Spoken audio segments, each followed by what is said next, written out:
ん？みゆき、どうかした？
あ、うん、なんでもないの。ちょっと気になることがあっただけ。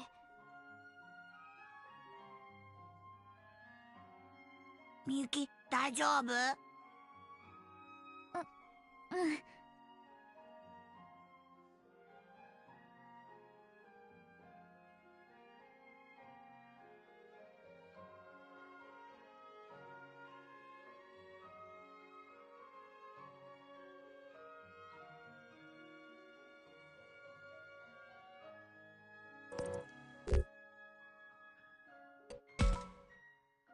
みんなもこっちの世界に戻れてるんじゃないかって気になってる？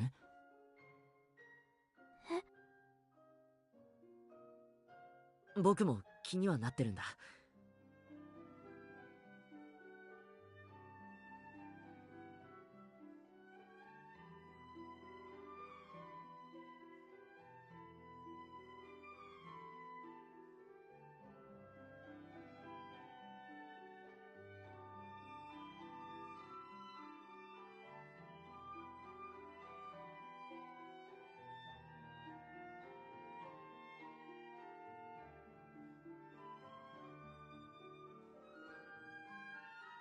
だけどあの時音楽室にいたのは僕たち3人だけだったから、みんなもこっちに戻ってるかもしれないって期待するのは。私、ごめん、みゆきのせいだって言いたいわけじゃないんだ。そうだよ、みゆきは悪くないよ。違うの。私別のこと考えちゃって。もちろん他のみんなのことも心配なんだけど、今っていつ？え？あ、いえ、私ずっとぼんやりしてたから時間の感覚もわからなくって、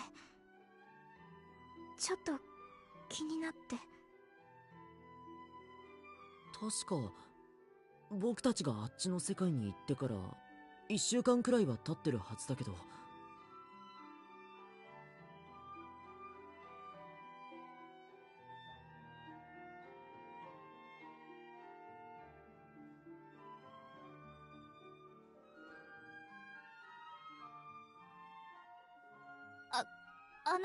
たくまさん、ちょっとまずいかもです。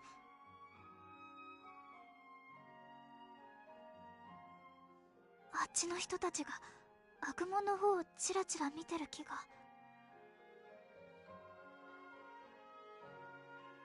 ってそうだった。アグモン急いで隠れて。たくま、どうしてなんだ？言ったろ、こっちの世界じゃアグモンはすごく珍しいんだ。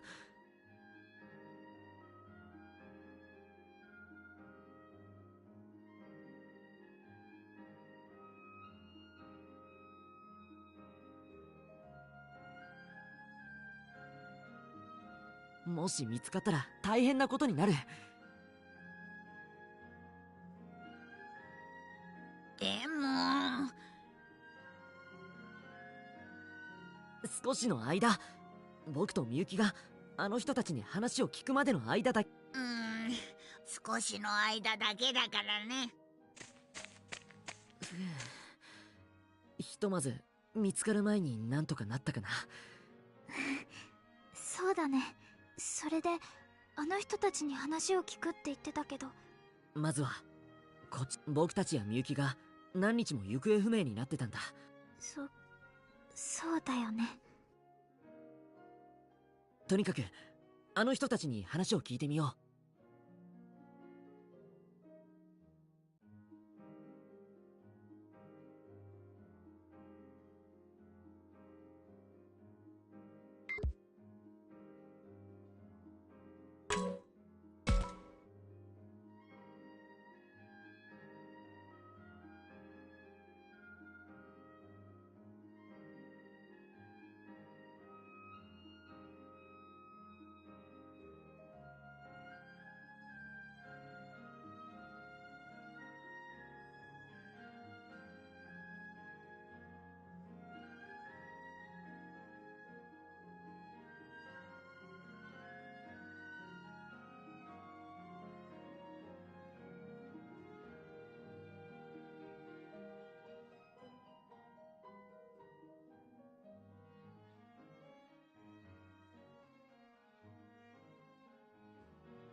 I had my mic muted, my bad. I'm saying that since you have to do the wrathful route, not wrathful route, the hell. You have to do harmony route in order to see both Boltamon's picture here, and then you have to run it again. Because when it comes to these Digimon right here, it's like you have to as far as the ones that go straight. The ultimate one comes down to the ending of the story. So I would just say stick to the moral. It's moral and harmony. Because you want to keep them alive long enough so that they can go through their digivolution.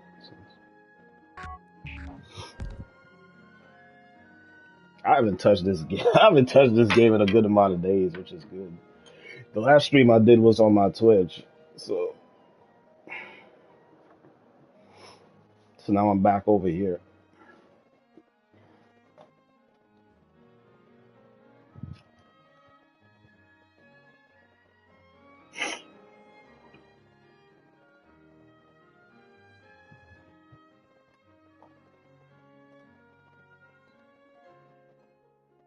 I had to run outside and get me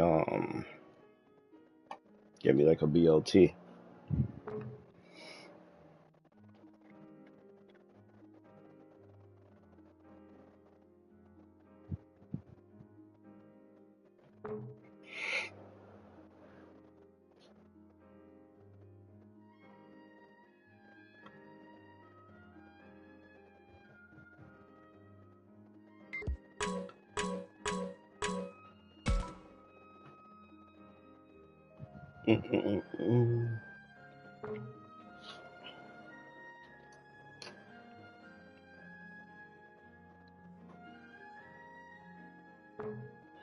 Friday. Friday. I already did Moral. That was my first ending. I'm going for the true ending, so now I have to keep everyone alive. That's kind of the run I'm on right here. And look at my people's look at their affinity. It's so low compared to the last one that I did where it was like so high. Like it was crazy.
I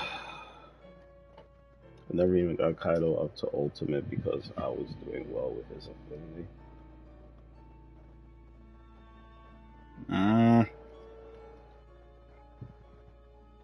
You can have his affinity high. It just comes down to the other stuff.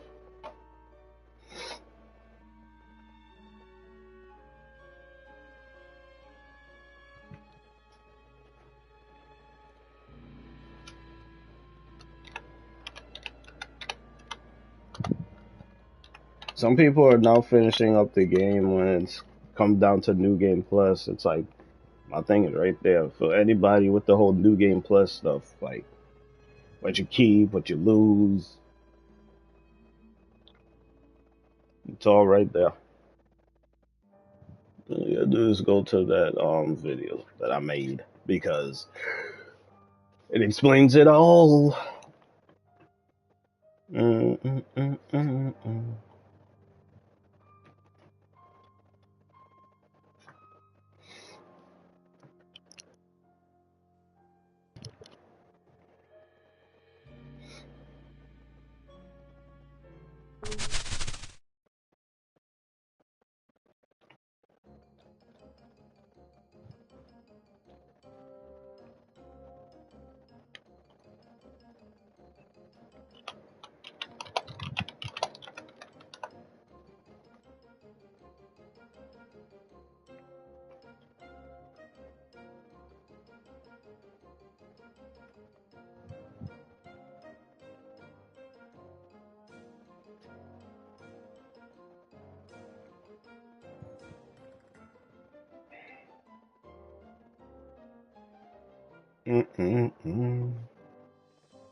Stuffed animal. Everyone was still alive that wasn't real. And I got them to ultimate, but not mega. That's what I'm saying. It comes down to the story and certain events happening. Cause remember, look at it like this, bro. The last Digimon that I needed to unlock was Io's Plutomon. So I had to do the Wrathful route, like fully do the Wrathful route, which is get Ryu and Suji killed. Them both have to die, of course. And then once they're dead, part 8. You see, once I'm done with this, and the choice that you make determines what's next in the game. That's all it comes down to. I see my morale is so freaking high.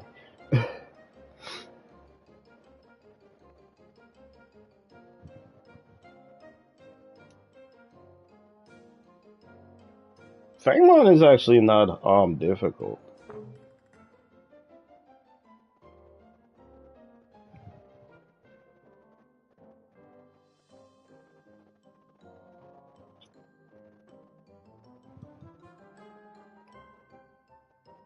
The only Digimon that gave me trouble is Boltamon, because I kept missing my damn attacks.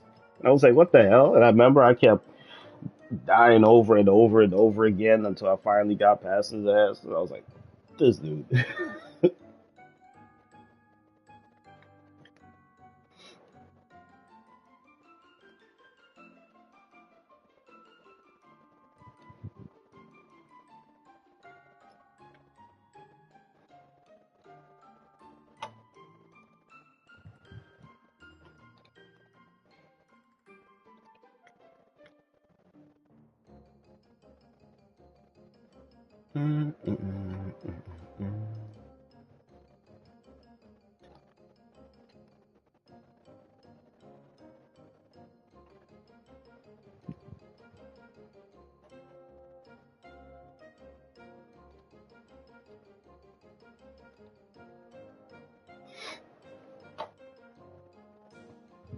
I can't wait for the winter, man. I'm serious. I really can't wait for the winter. But I'm gonna start busting out a whole bunch of freaking stuff. I got 2K23 to look forward to, and then later on, I'm gonna get Ragnarok. Can't wait for that.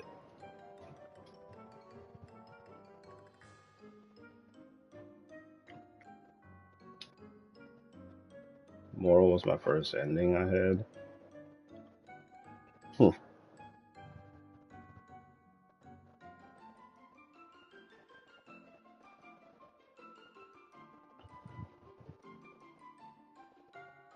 I was just going through the freaking game. And then next thing you know, I see Ryu dies.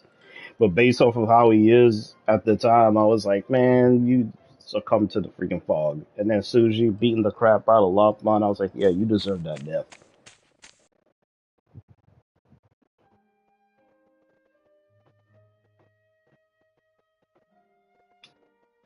But it's like on everybody's first playthrough, it's like, yep, you will lose a couple characters. Then in New Game Plus, you save everybody.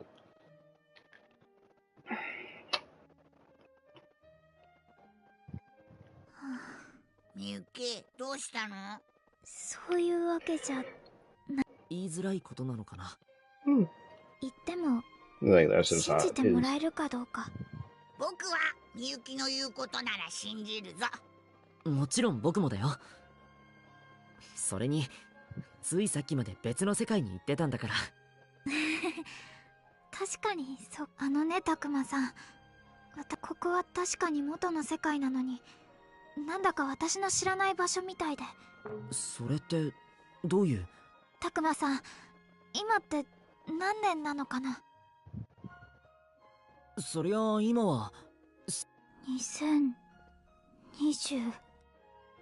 やっぱり違うんだ。違うって何が違うんだ？ここは私が住んでた頃と時代が違うのかもしれない。え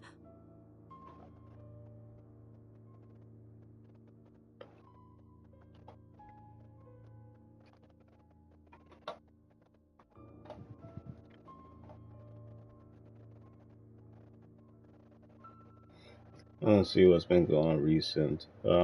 それ何かの間違いとかそんなんじゃないんだよね。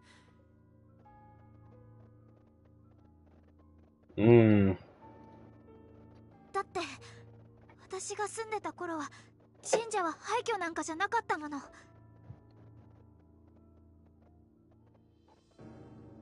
それにコンピューターって何？私そんなの知らないよ。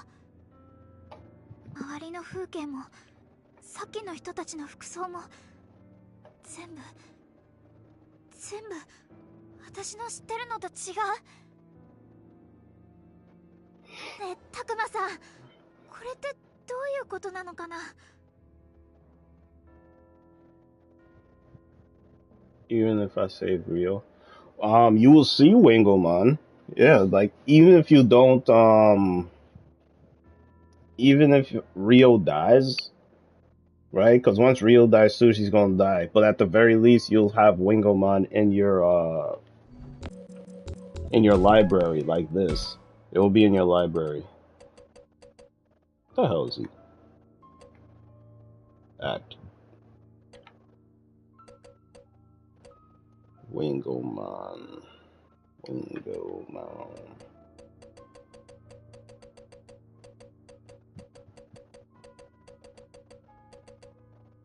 Damn, I actually forgot how his picture looked. Oh, there he goes.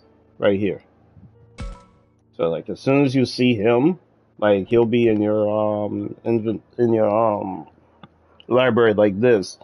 But as far as with the Digimon itself,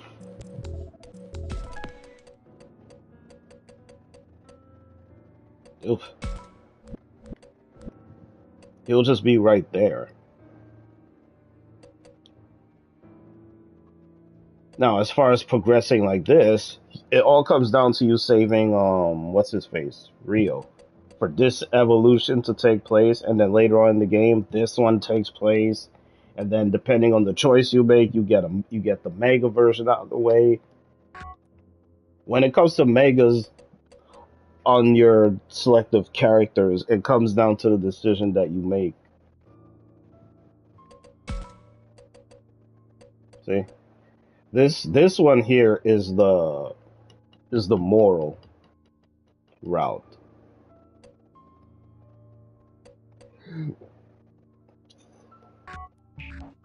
Hmm. まさかどういうこと？アグモンたちの世界とこの世界は時間の流れが違うみたいなんだ。実際僕たちはあっちの世界で何日も過ごしたはずなのに、こっちではほんの数時間しか経ってないってことになってて。ここは私の知ってる元の世界とは時代が違っちゃってる。私どうしたらいいか。みゆき、みゆき、顔色が悪いみたいだな。どこかで休んだ方がいいと思うよ。そうだな。校舎までもう少しだからそこで休もう。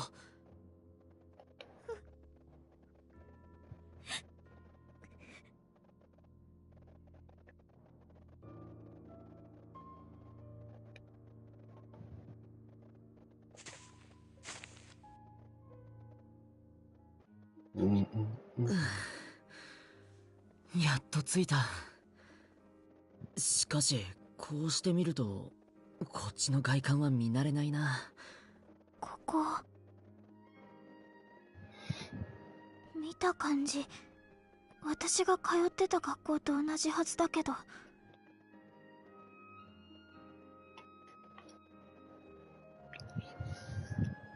ねえたくまさん、これどうするって休むんじゃないの？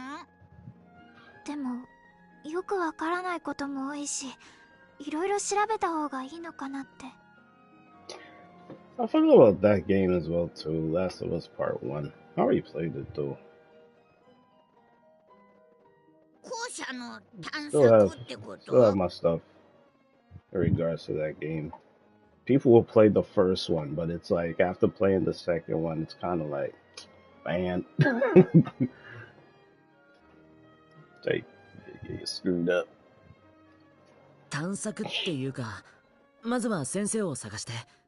そうなるとまたアグモには隠れててもらった方がいいのかな。また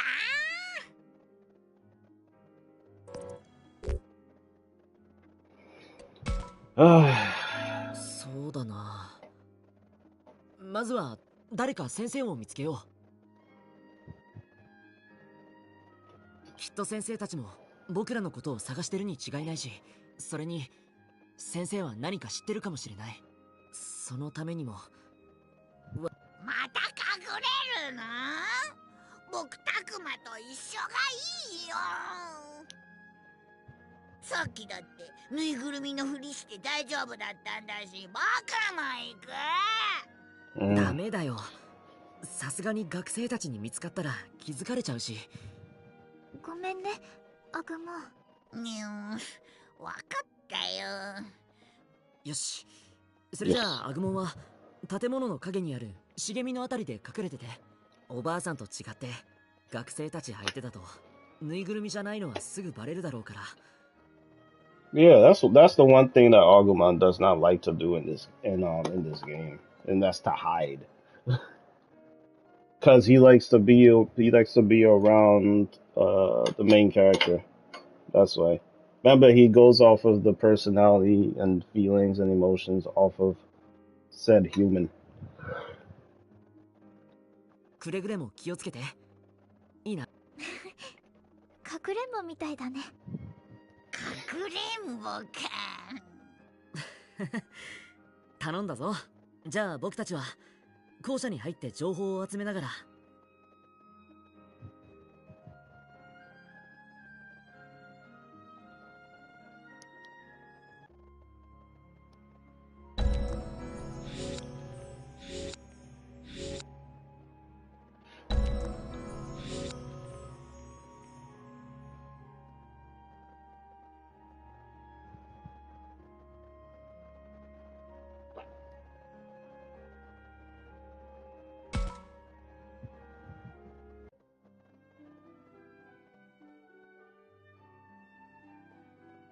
Is every Agumon happy-go-lucky? Well, as far as within the shows overall, yes. But it's like I said again, it depends on the partner in regards to his emotions, his mental state. You know, if he's sad, then of course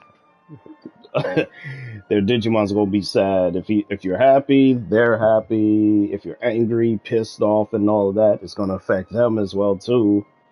So if you're an evil person, they'll digivolve in a dark state, and you already know how that's gonna turn out for you. You pay the ultimate price.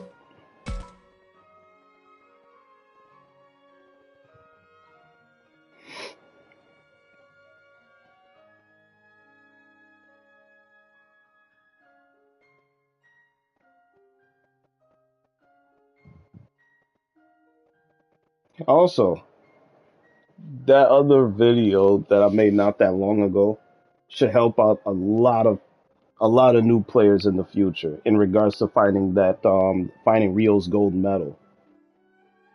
Because it's not easy. Well, it's easy to find, but you could easily miss it.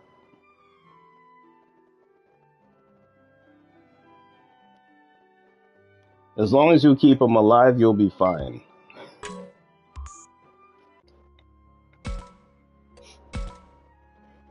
Like, no one was able to find that. I was like, you know what? I found that shit. Let me put that up so that I can help other people, and then boom.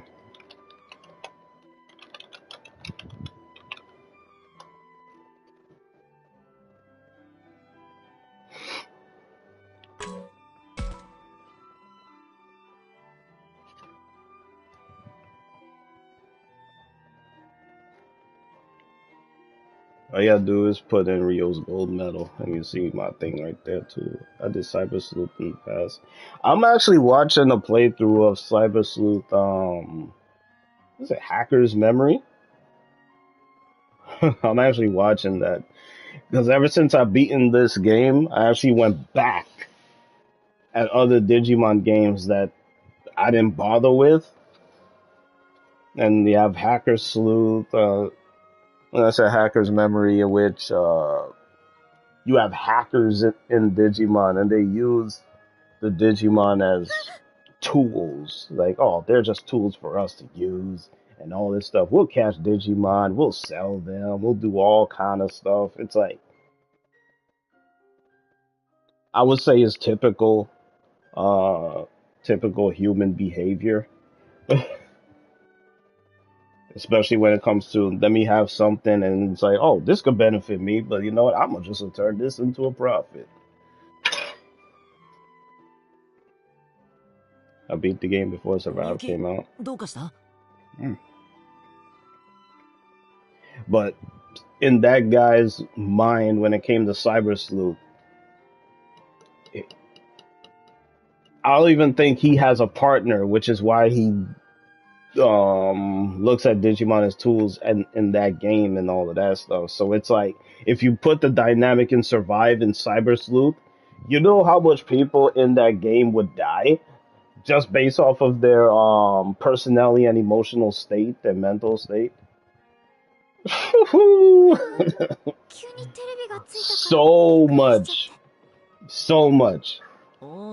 So much characters in the game, and of course the enemies that you go up across, they'll die. そんなこともできちゃうんだ。それに色までついてる。大きな町の電気屋さんで見た時より。Remote control and covered TVs. 今日のニュースって言ってるけど、本当に。そうだね。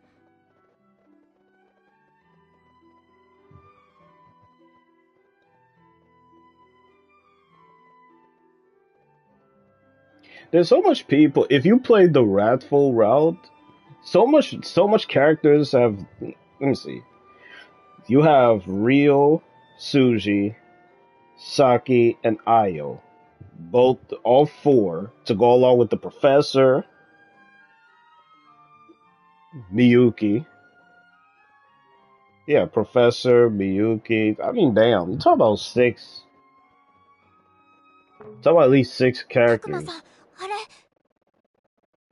And then, of course, the only 4 that goes back with you is yourself, Minoru, Kaito, and Minu. That's it. Those are the only 4 in the Wrathful route that goes back to the real world. It's like, yo.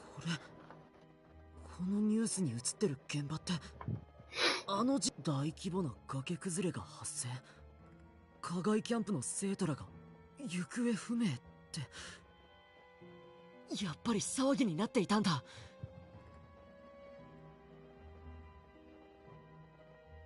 It doesn't take long for something to make the news, especially if it's some kind of catastrophe or some kind of incident, which is like, oh my god, I can't believe this happened.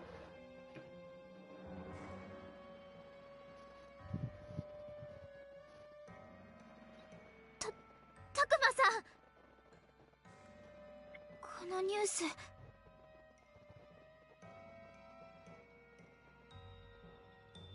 俺、このロープウェイっ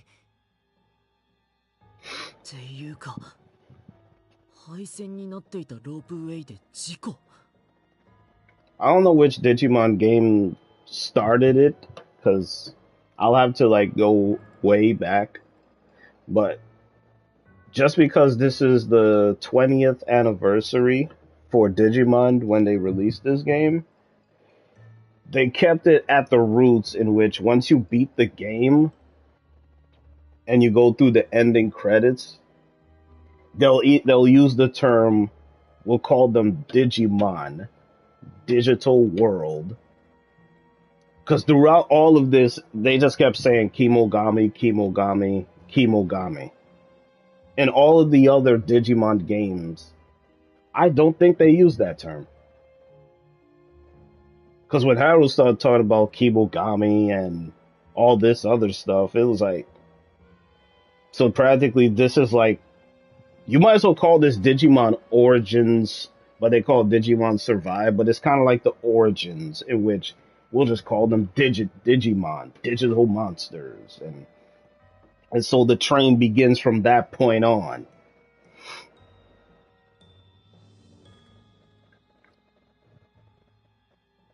I don't plan on getting the other ones because I think 2 people dying is enough for me. In the Wrathful route is the same thing as well.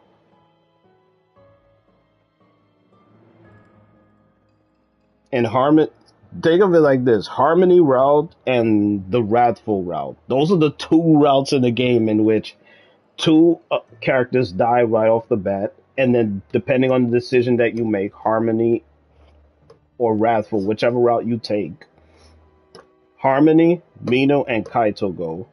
Wrathful, Saki, and Ayo go. That's it. Moral route, you technically keep everyone. That is, of course, if you save Rio, then that's the truthful route. That's the moral route that you're taking. Minimize the amount of deaths as possible.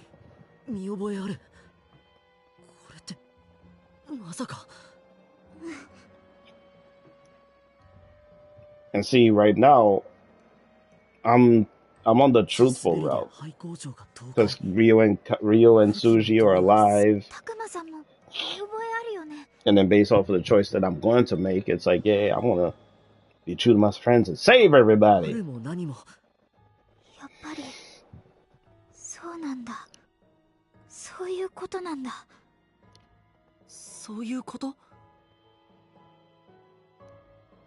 And she plays a vital role in the game, even though she's not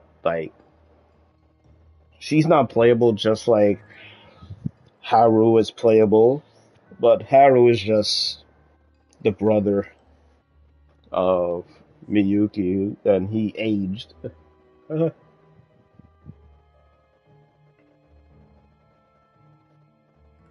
The only thing I'm interested in when it comes to this game is how is it going to age as the months and, of course, years go by. I wonder if people will look at this game and play it and take it for what it is.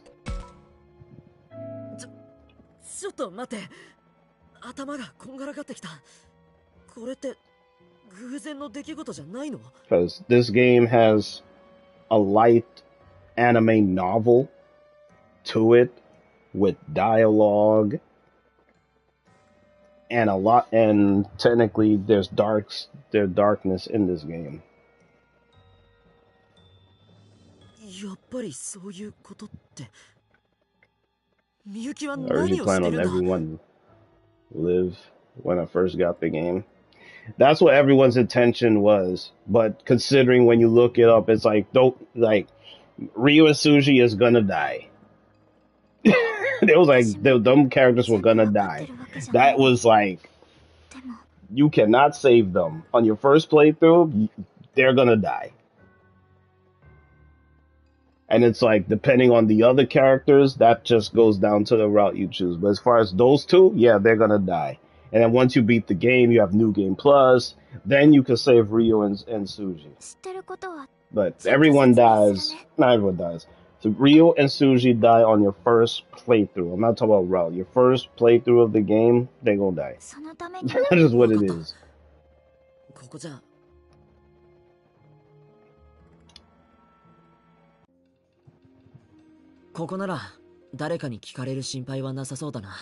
And some person talking about, oh, I saved Ryo and Suji on my first playthrough. No, you can't. You cannot save them.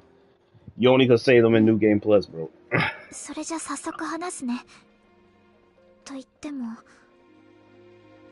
Now, unless you glitch or you hack and you cheat, I mean, then of course, but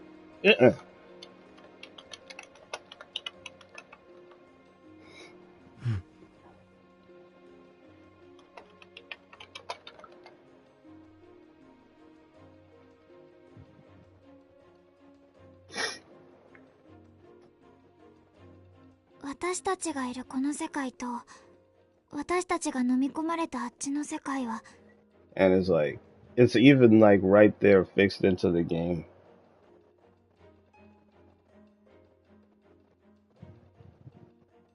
Which Digimon do I need to have to get the 4 holy beasts? It's not about which Digimon, it's the route that you choose to take. You're on the moral route, right? So if you're on the つながっ moral てるんだ route と思う。 and you keeping everyone alive, then of course that's the truthful route that you just took.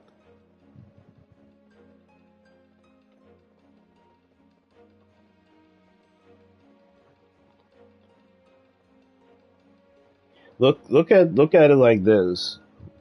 Even if, right? Even if Rio and Suji die, based off of the karma that you have, you can save everybody else. Because all moral route does is minimize the amount of parties. It minimizes the characters that you have on your squad. It keeps them alive. Only 2 characters pass, but you won't lose any more.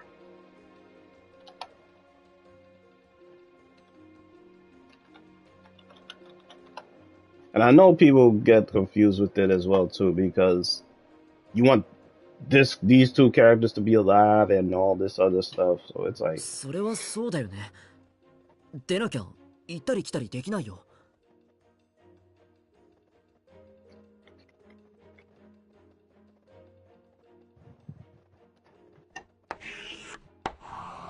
そういうことじゃないの。あっちの世界で何か事件が起きると。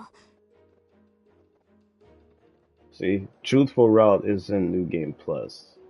Yeah.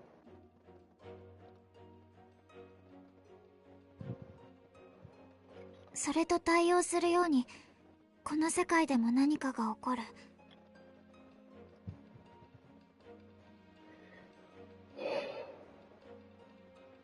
Hmm.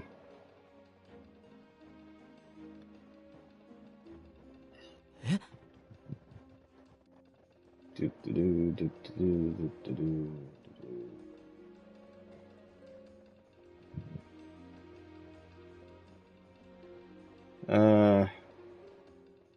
さっき。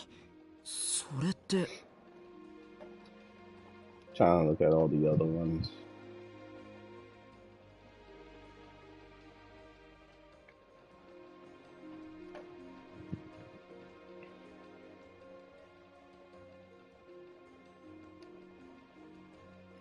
Where exactly do I find them? You have 4 Digimon that access the Holy Beast form. There's only 4. You don't need to worry about them. Once you get them, it's like, boom, that's it. Because you have Agumon with his Fangmon just by you beating that part in the game. Right? Then you have Falcomon. His beast form is Zuyamon. Then you have Io's one, which is Balumon. And last but not least, you have Azulumon, and then, oof, where's the other one at? Ah, there you are. And then him.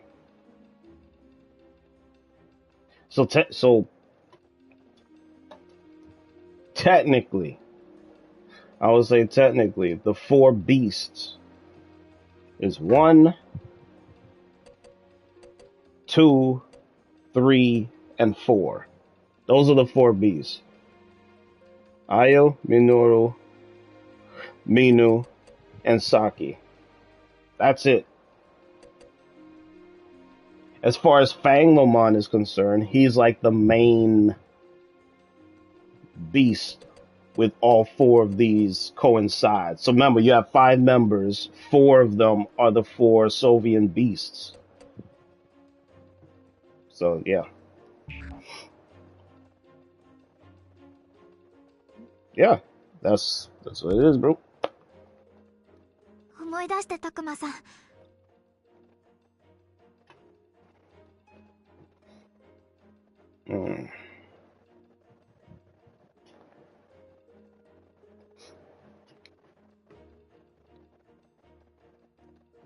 つまり。 正確に言えばあっちの世界の出来事がこっちの世界に影響を与えてるんだと思う。その証拠にと言えるかわからないけど、2つの場所には共通点もあったの。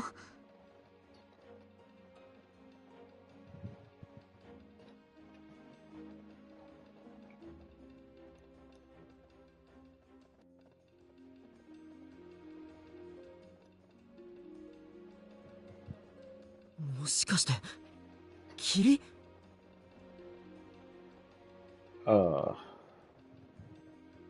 そう、どちらにも霧が立ち込めてた。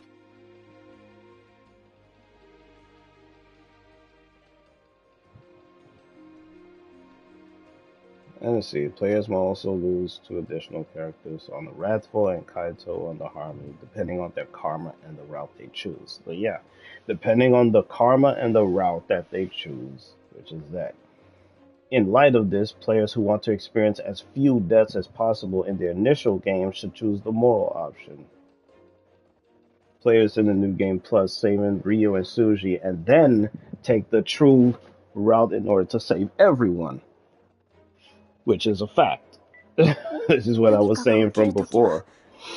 必ず霧があたりを覆ってたの。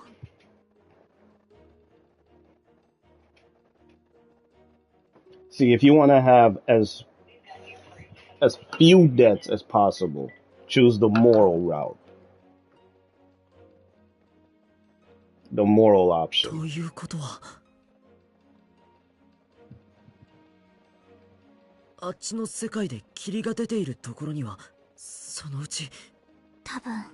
それやばいじゃないか。あっちじゃこの校舎にも霧が出てた。I was thinking I had to befriend 4 wild Digimon. That goes up with team. Well, look at it like this. You have to get all 117 Digimon in the game. I believe it's because since I pre-ordered it, it's an additional 4. But originally, there's 113 Digimon in the game. Originally, there's 113. But see, for me, I pre-ordered it, so instead of 113, I have 117. And once you encountered all, you get a trophy. あそこにはまだみんないるかもしれない。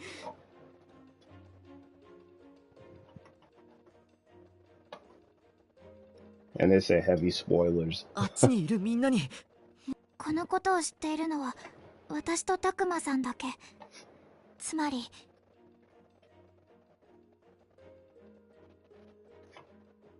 Oh man.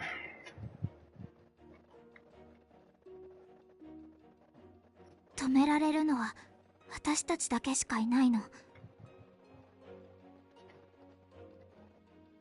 Dun, dun, dun. それってつまり、いや待って、冗談だよね。そう、私たちがあっちの世界に戻ってみんなを助けないといけないの。だからって僕らに何ができるんだ。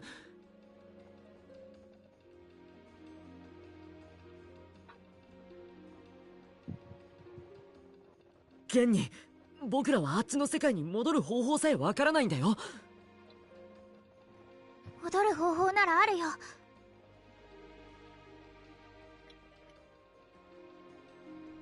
え？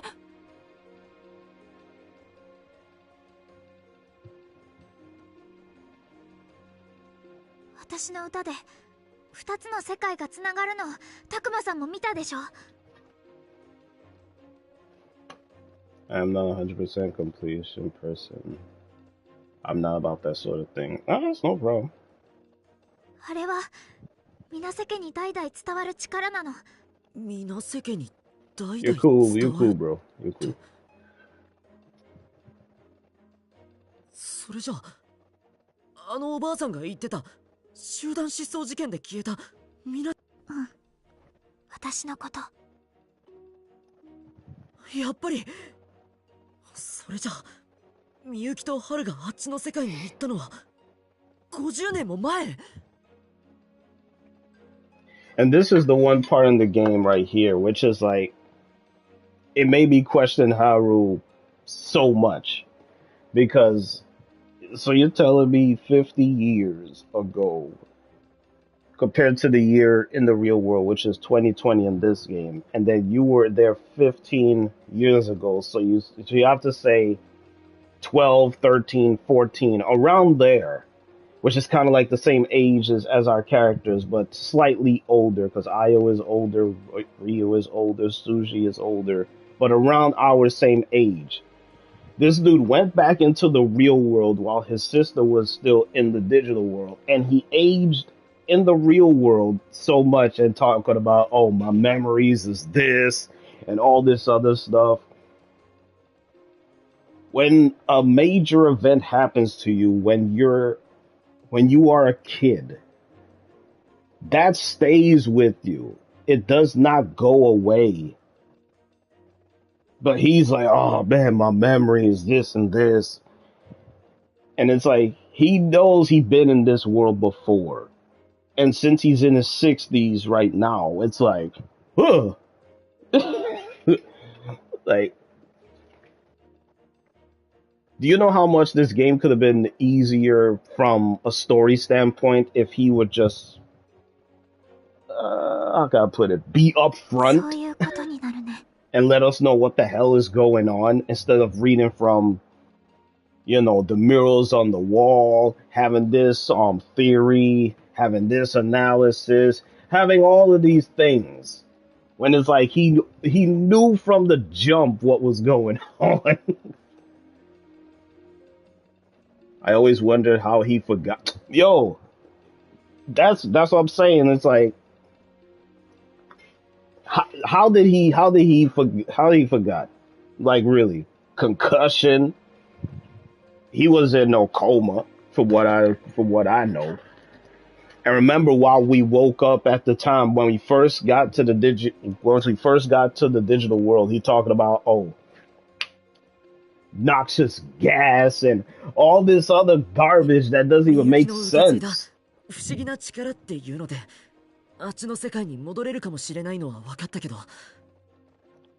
And this whole part here where they were talking about spirited away, like this part here throughout these chapters where he was talking about, oh, it was spirited away.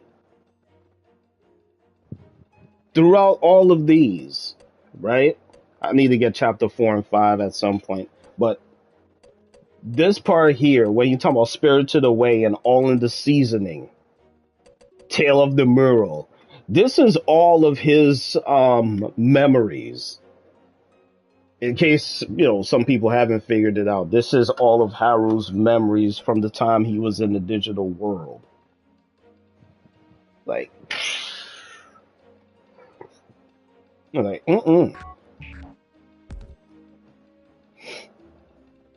old age that he forgot over time. No.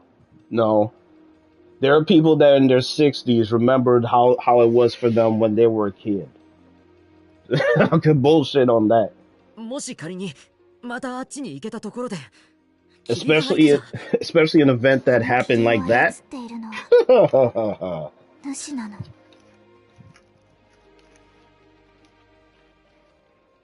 That's kind of like an incident that happened within the family, right? I'm not talking about cousin and niece and all that stuff. I'm talking about like a sibling of yours, like a brother or a sister. They have been through something or I went through something and hit you from a psychological standpoint. I'm not talking about like a trauma thing, but it's kind of like it hits you in a way in which, you are not going to forget it for as long as you live. It hits you. It just hits you. You going to tell me because you're 60-some years old you forgot about all? No. Those people, I would say they have, and people do this all the time. They have that thing where they use, selective memory. They pick and choose what to remember. Oh, I remember this, and this. But what about this, and this that happened to you as well? Oh, I don't remember those things. I don't want to remember that. 私から魂を半分奪っていた主、あっちの世界で。だけどどうしてその主は。50年前、私があっちの世界にさらわれた時、他にもたくさんの子供が同じようにさらわれたの。 See how she said 50 years ago I was drawn into that world. And remember, she's only 12, 13 years old.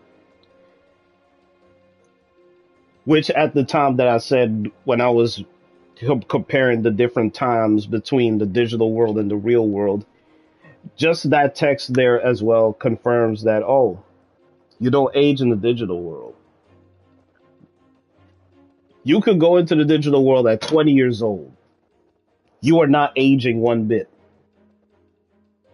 You're not aging one bit. Even in the real world, if you've been gone, let's say, 5 years, digital world wise, in the digital world, time is faster, but it's been 5 years in the digital world. And when you come back, it's like, oh, you just rapidly age because nope, that's not how it goes. So it's like 50 years she's been in the digital world. So it's like since she was drawn in there. And then now she just come back in the year 2020. Yep.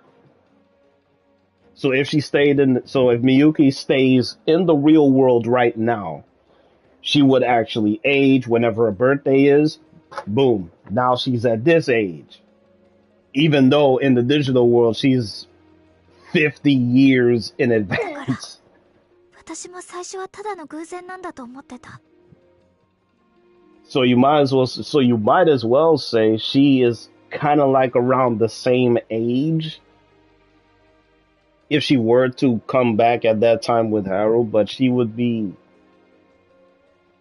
around the age range of her brother. So, yeah. けど違ったの。主の狙いは巫女の血脈。巫女？うん。それが欲しい主は何百年も待ち続けていたの。たくまさん、あの子。止めるったって。私にもわからない。でも何もしないわけにはいかない。 Yeah, she spirited away. That's what it is. It's like her body, the whole spirited away thing, took half her soul and all of that. So it's like that's why when we first met her and Renamon, she could barely speak because half of her soul has been taken. But yeah, Renamon, yeah, she did say that. So yeah.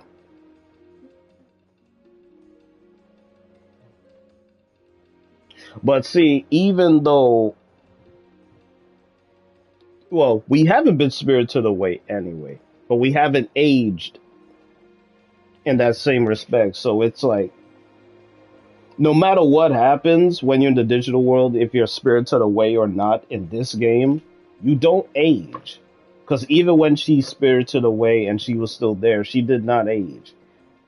So even if she didn't get spirited away, will she age in the digital world? No. Because look at our characters. 何より私、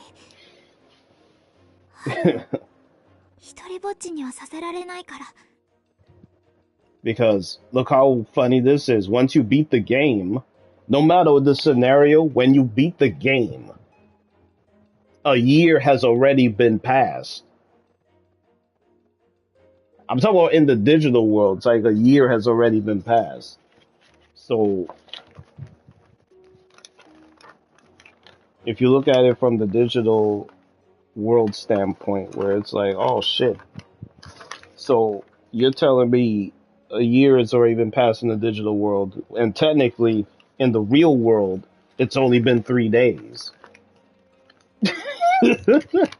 It's only 3 days in the real world, and the digital world is like that long. Miyuki. So you talk about 72 plus hours in the real world, but in the digital world, that's a full year. So it's like, whoa! それにあっちの世界が壊れていけば、みゆきの言う通りだ。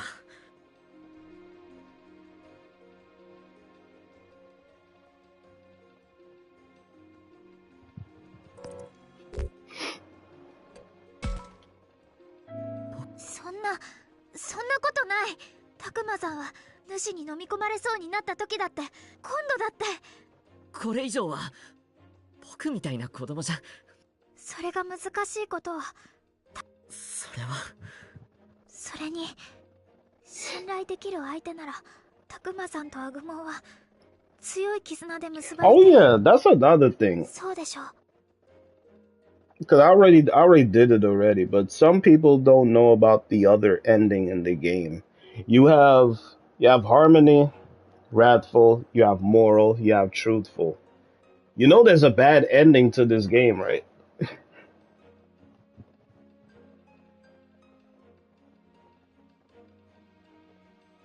I don't know if people know about the bad ending. I mean, some people know already, but I'm talking about most of the community. It's like, I don't even think they care for it. I don't know if they even hit that option where it's like, I ain't going back into the digital world. Those ain't my real friends. Shit. たくまさん、お願い。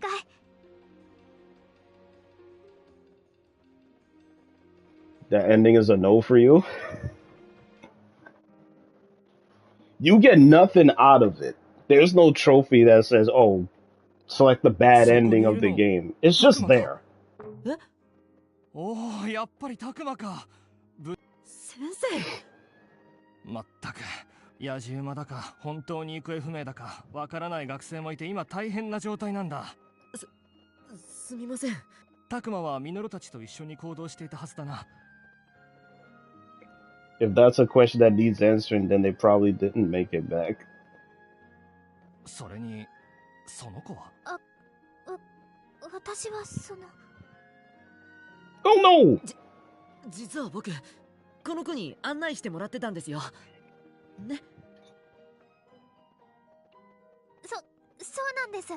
私、ここが地元なので。そうだったのか。とにかく、お前だけでも無事でよかった。What happened? If you die in the digital world, you die no matter what. That's kind of what it comes down to. You die in the digital world, you die.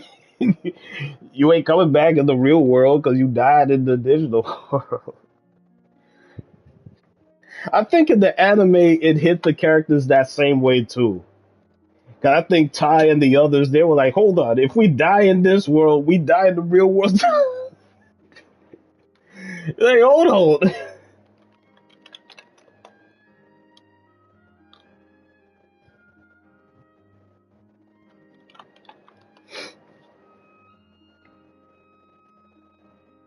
Oh man, there are a lot of. Oh jeez, there's a lot here. Oh.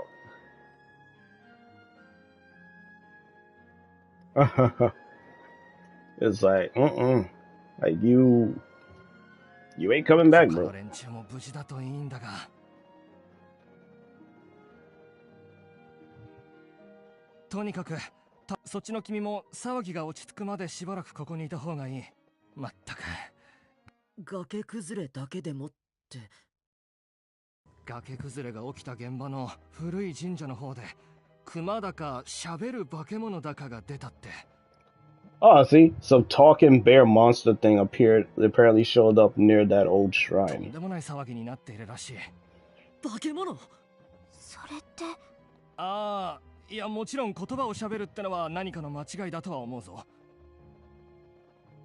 目撃した人はよっぽど気が動転してたんだろうな。人の言葉を喋る化け物って。いや、アグモンは近くの茂みに隠れてる。たくまさん、まさか。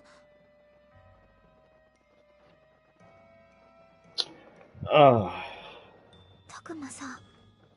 いや、ミノルたちのうちの誰かが。でも、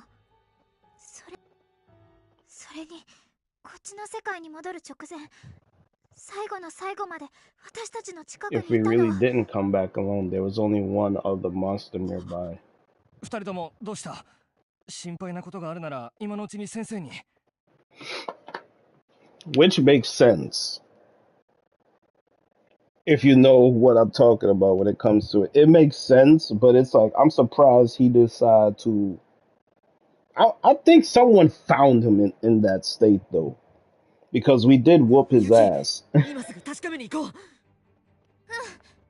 おい、二人ともどこへ行くつもりだ？先生、ごめんなさい。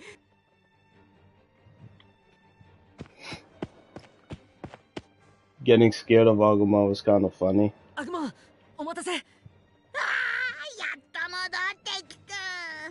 僕待ちくたびれて。 But remember, it's just like what Takuma said, though.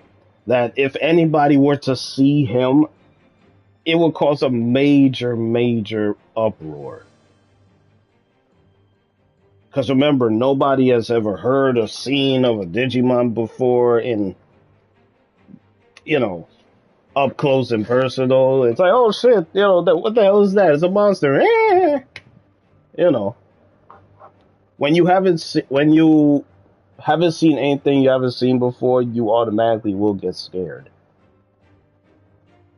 It's like that phrase, you fear what you don't understand. And since she doesn't understand what she is seeing in front of her, the automatic response is to be scared because you don't understand what's in front of you. Now, once you understand what you're seeing, you'll be less fearful of it. 悪いけど話は後だ。何？ Because to also drive that point home as well too, remember our characters were fearful of our own partners at the start. Takuma was like, oh, get away, shoo. Midori saw Falcoma, he was like, what is this? Yeah. But once they understood them over time, it was like, hey man, what's up, how you doing? ハグモン、急いで。 That's all that shit was. Yo, show what's up, man. たくまじゃん、お前も無事だったんだな。 Glasses Boy. They could have given this character a name. They just say, nah, we're just gonna call him Glasses Boy. That is just nothing but laziness right there. You're at school now? It don't surprise me. I mean, hell, it's 10:31, so it's close to have to recess. But yo, how did that game go for? Wait, no, it's not you. Is it you? I know someone said they had a game. I know someone said they had a football game today. I don't know if it was you, sure. My bad. If it was not you, then my bad. I'm thinking of somebody else. おい、で、行っちゃった。たくま、みゆき、待ってよ。 Oh, it was you. Okay, I thought I was bugging. 今のなんだ？着ぐるみじゃないよな。 Yeah, and he saw Agumon. So he was the first person to see Agumon. So if I ever ask the question where it's like, who was the first human in the real world after our main characters came back that saw Agumon? It was Glasses Boy. バケモンだろ。あんな。 Then it was Boyish Girl. And then it was Tall Boy. たくまさん、今。これは思った通りのヤバいやつかも。あ、ちょっと、君たち、そっちには行かない方が。たくま、みゆき、早すぎるよ。何がどうなってるの？ああ、こっちにも化け物。Ah, a monster. たくま、大丈夫？ぜて、焦りすぎて足滑らせた。おーい、お前さんたち、どこへ行くつもりだ？たくまさん、急がないと。わかってる。転んだのか？大丈夫か？たくまなら僕がついてるから大丈夫だよ。こっち来るな。His reaction is priceless. He was like, "Whoa!" Oh man, yo, imagine if this happened in real life. People would literally be in a panic. You see people running people over, stomping on people, just trying to get away. Ryu never stop being scared of them. Yeah, once you save him. I don't really call it Ryu being scared of Cunimon. It was a matter of the circumstance and where everybody was at. That was what he was mostly scared of at the beginning. I mean, he did mock Agumon a number of times, calling him lizard and all this other stuff. So, man. ああ、もう。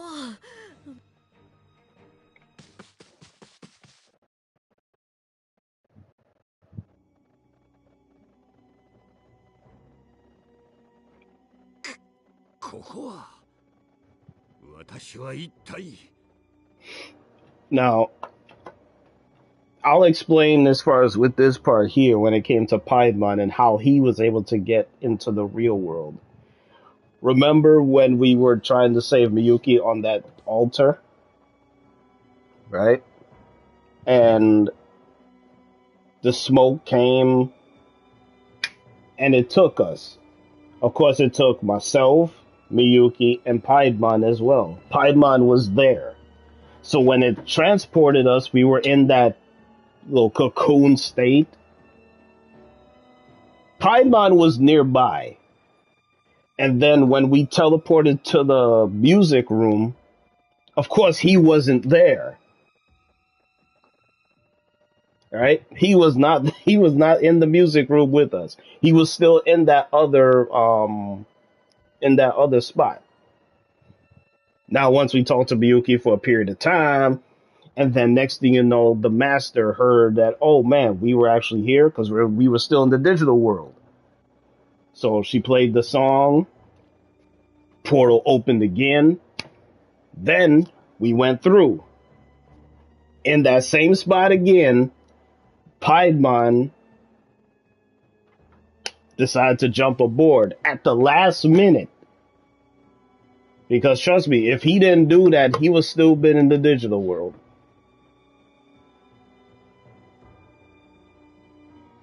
And since now that he's crossed over, last minute, the shrine is destroyed as well.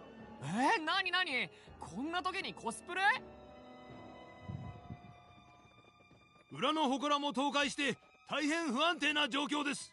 野獣馬は前に出ないで下がって人間どもしかもこんなにたくさんあの時私は渦に巻き込まれ See? He was swallowed up by the maelstrom and then... 裏切ったというのか Uh-huh.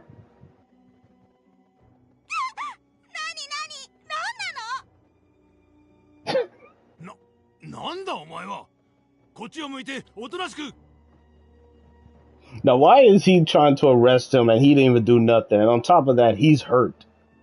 うっとうしい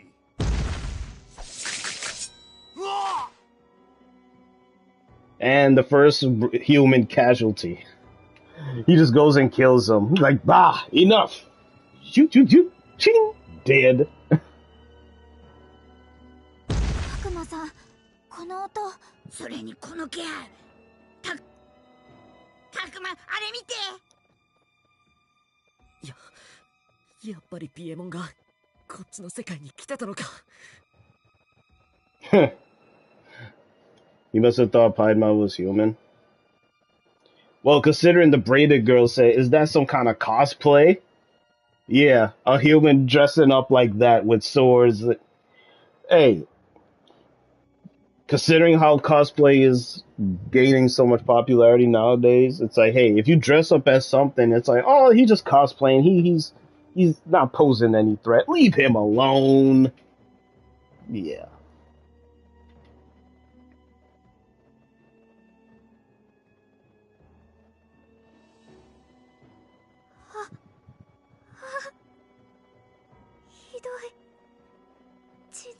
完全に崩れてる。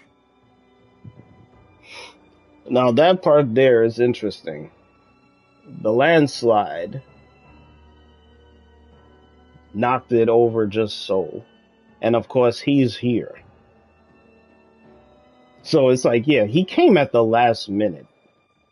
He said he was swallowed up by the maelstrom and then boom. So yeah. That's another thing that you could actually ask as far as with how did Paimon end up in the real world?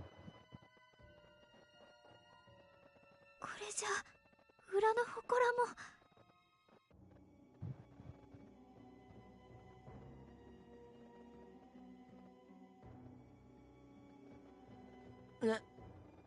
も。裏の祠？それがどうかしたのか？ Paimon is human-like in looks. That would make sense. It's just like what Minu said. He looks like a clown. Well, as she calls it, a creepy clown. Isn't he one of the 4 demon lords?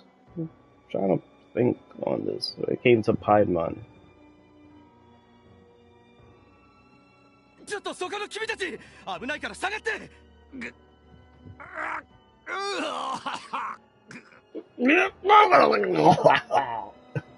やばい、下がって。 Oh my god.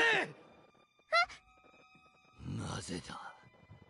私は主様に忠実に仕えてきたというのに。それなのにどうしてこんな仕打ちをするんだ。ピエモン。みゆき、近づいちゃダメだ。あいつどう見たって正気じゃない。 Oh, he's not a demon lord? Okay. ピエモン、あなた間違ってるわ。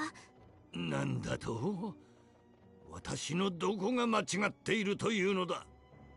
あれは主はあなたの思っているような存在じゃないの。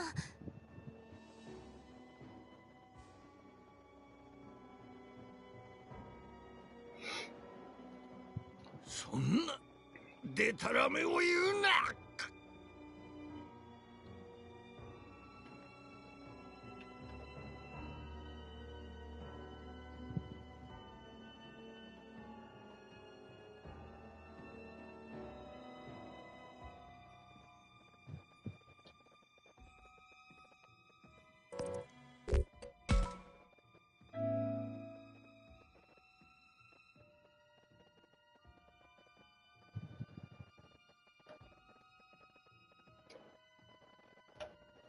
悪魔、頼む。みゆきを守ってくれ。任せて。たくまのピー。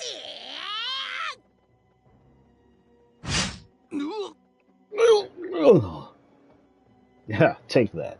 みゆき、今のうちにこっちに。 Crazy food. So yeah. Ah, Reggie, you did your stuff. I'm just gonna have it in sub only mode. Just because I knew at some point that was gonna happen. It's been happening to other channels as well too, so I'm just gonna have it like that.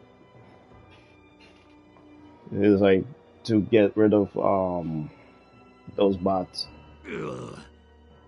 人間に媚びを売る裏切り者がどこまでも邪魔をしよって。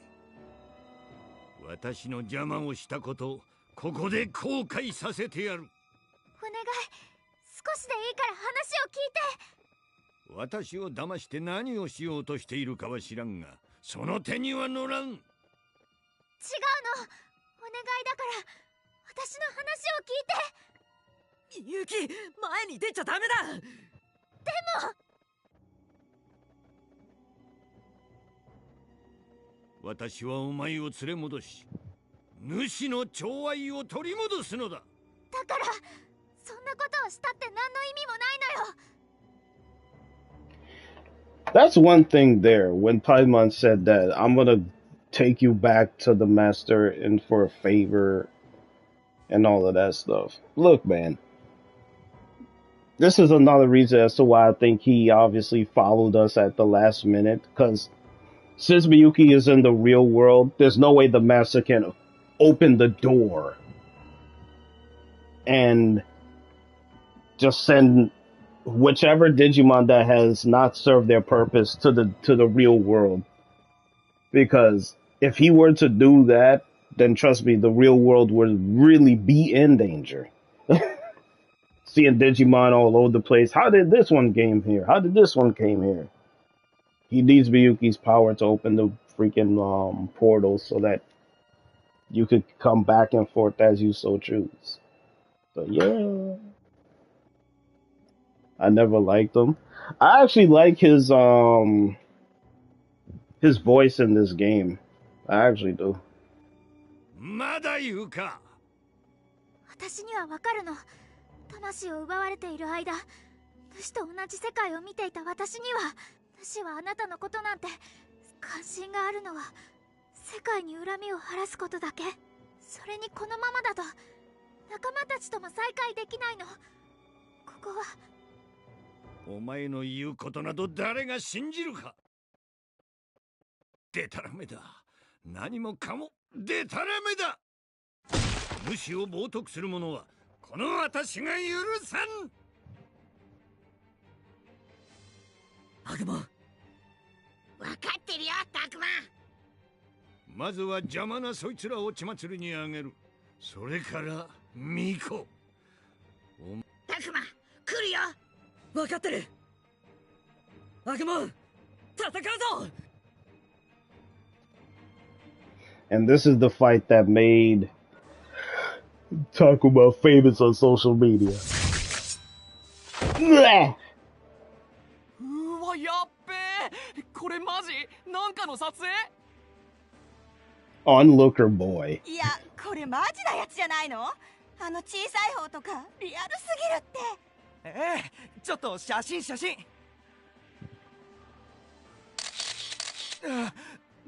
君たち危ないから下がって。ここから避難して。 Oh boy. みんなでやんなさい。シュッシュッシュッ。愚か者どもめ。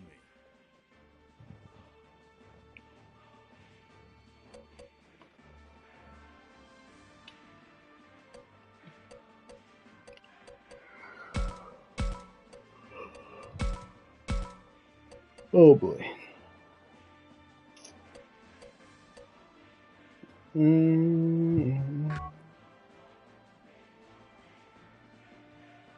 They're level 30s, man.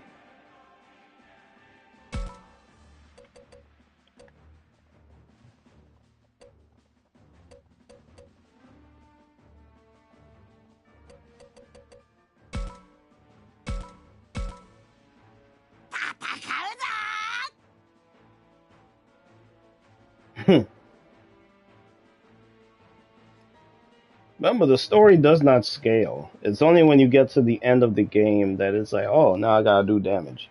So, yeah.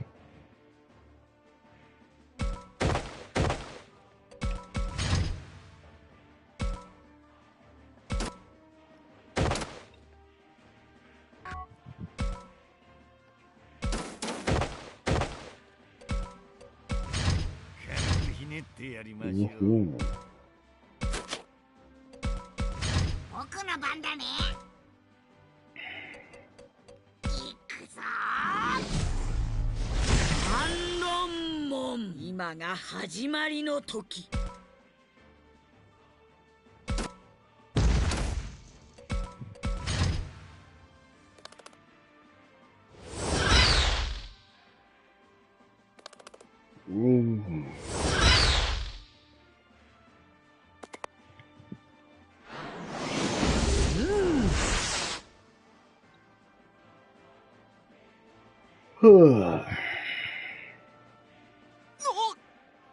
すげえ。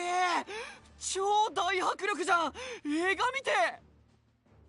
ねえ、もっと近づいて撮影しよう。Let's get closer so we can take a video. これ絶対 SNS でバズるじゃん。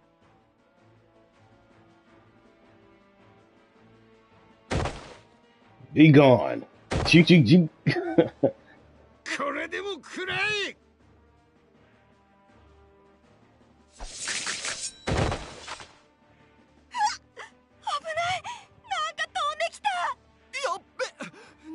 破片飛び散ってんだけど。みんな離れて。本当に危ないから近寄らないでください。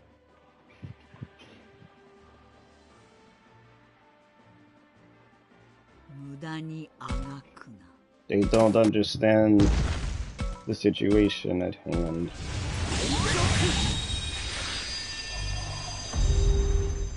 浅き夢も終わり。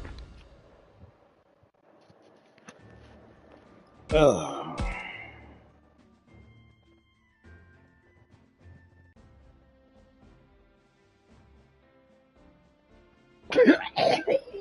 たくま、ピエモンを倒したよ。ああ、勝ったな。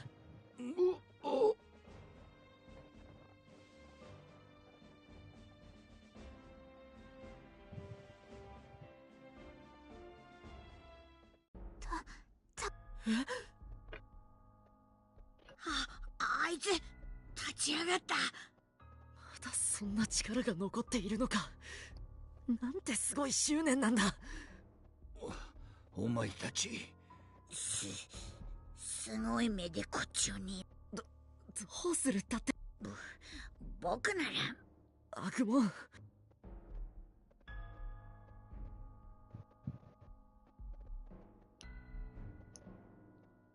やっぱりみんながMm. 二人とも諦めないで。みゆき。私が扉を開くから。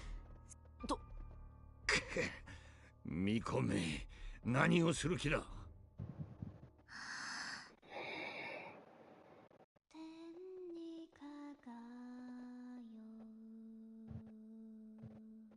すごい。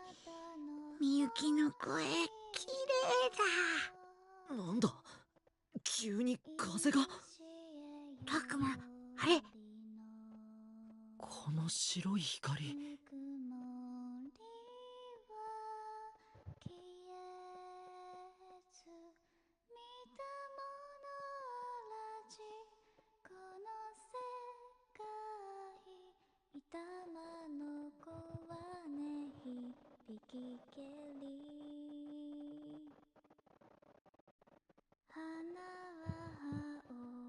She still sings it even though I'm just right here. You could hear her sing it all the way.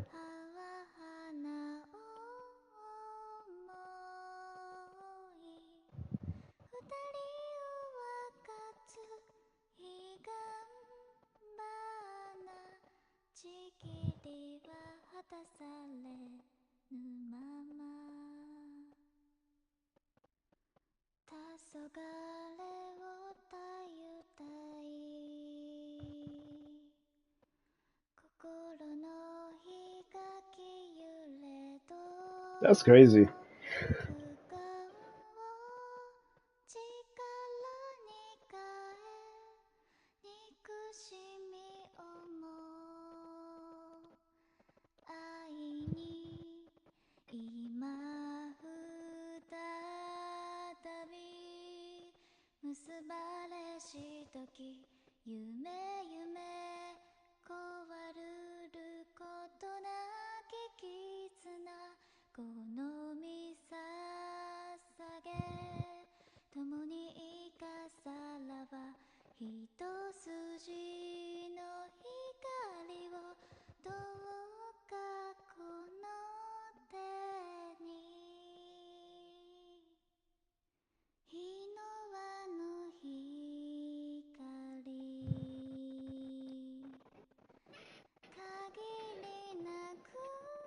This song is long, just for opening the portal.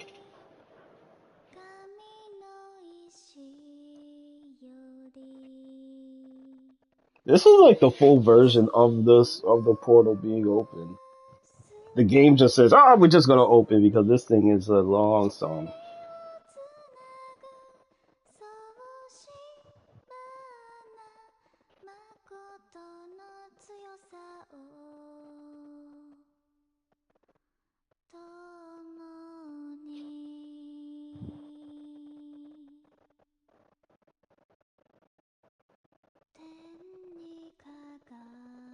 And then it starts over again, so she keeps saying the same thing now.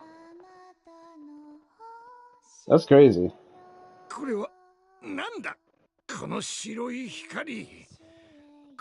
たくまさん、今です。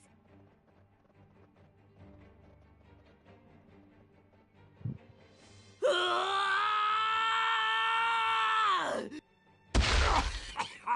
ー何をする。決まってね。このまま向こうの世界に返すんだ。やめろやめろ。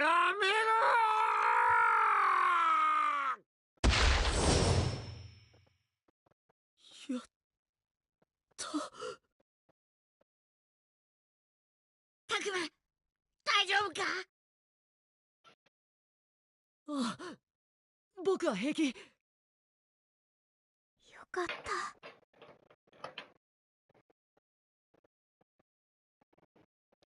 Oh boy. Alright. Here is where the game takes its turn. I'll just save you.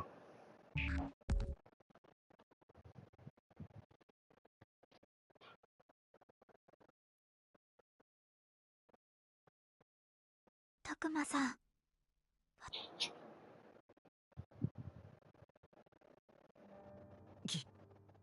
たくまさん、崩れた神社を見て。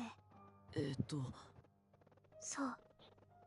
あの祠は主にとって、今まではあの祠のおかげで主の力があれが壊れたってことは、霧があの島を覆い尽くすのに。霧が島を覆う。みんな怖い霧に飲み込まれちゃうよ。もう時間がないの。あっちの世界にもこのままにしていたら、いずれはこの世界にも大きな影響が出てしまう。僕はお願い、力を貸して。この世界を。主は私を奪い返そうと狙う。みゆき、僕はたくま。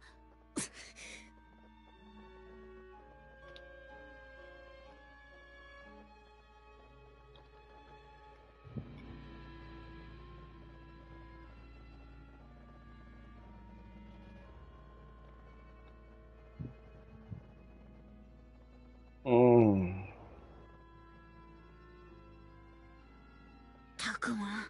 悪魔。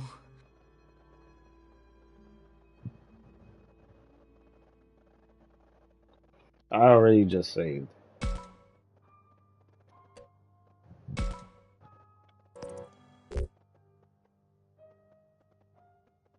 Now, here is the choice right here. Right? Based off of my stuff here, even though Harmony is at 1, Wrathful is 1, and Morale is at 81, Harmony is completely off the table, and the reason why is because Ryo and Suji is alive. But I'm wondering as to why it says I have stay with Agumon, which means I have to go down the Wrathful path, and what, something were to happen to what's his face?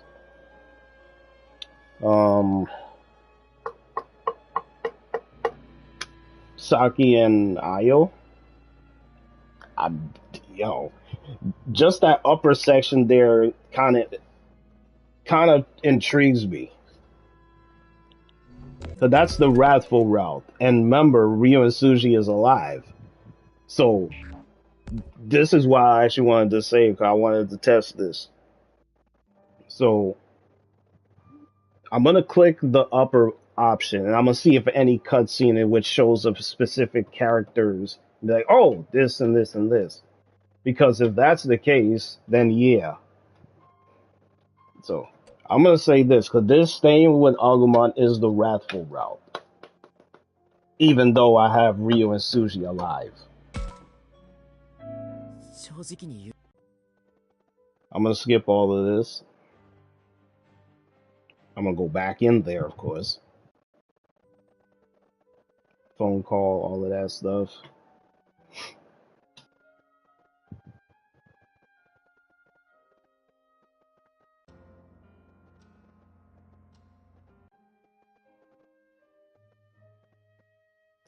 This is part 9. So you see these two. Now remember, you're normally supposed to see Saki's cutscene, and then of course later on you'll see Io's thing and all of that stuff. 修二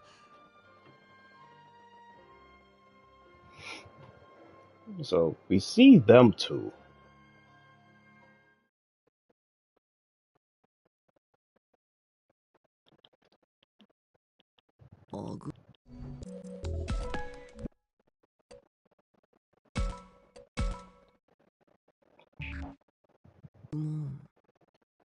The real option is being true to my friends anyway.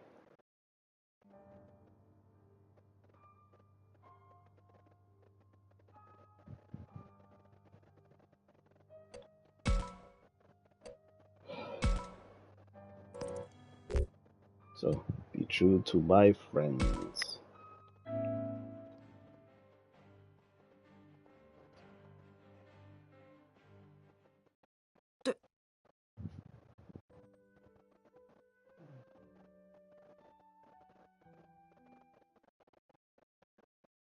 Go ahead, Miyuki.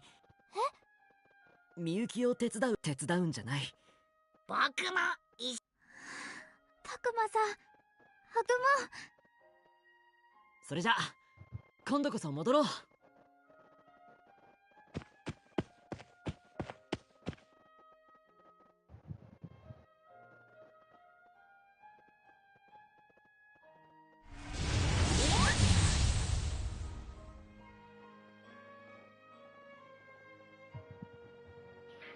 Ugh.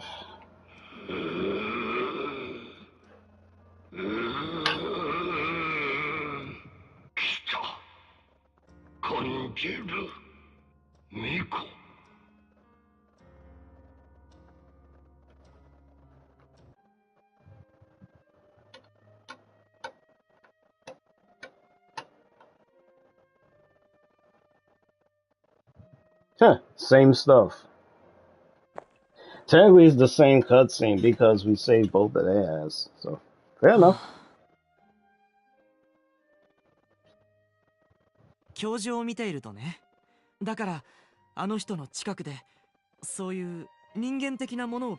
そうか。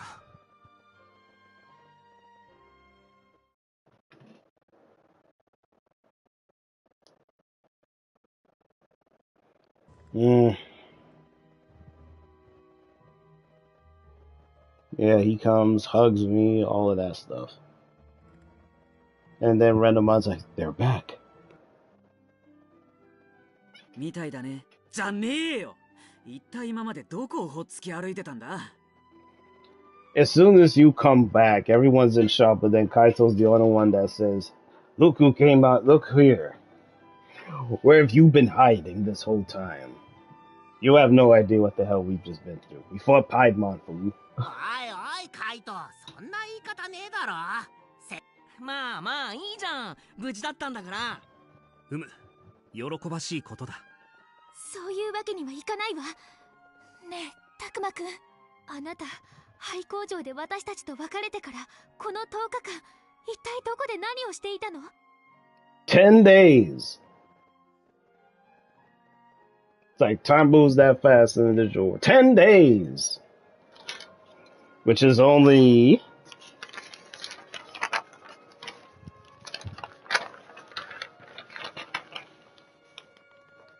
"10 days in the digital world is only 2 to 4 hours in the real world." That's it.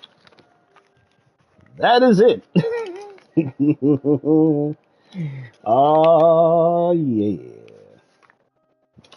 That is how it is.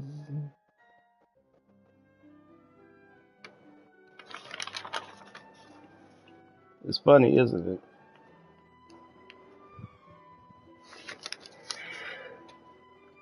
Oh, boy. 答えて、できるだけ詳しく。葵さん、厳しすぎるよ。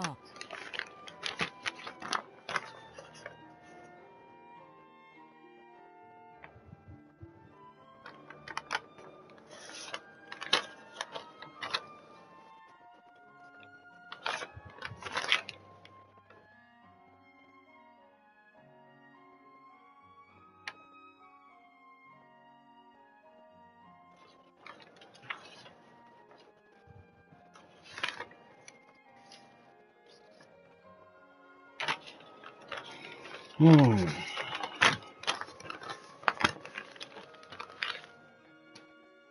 でも葵さん。そうかしら。君が不在の間、見てわかる通り。だから一刻も早く脱出しないと。そのためには少しでも情報が欲しいんだ。わかった。話すよ。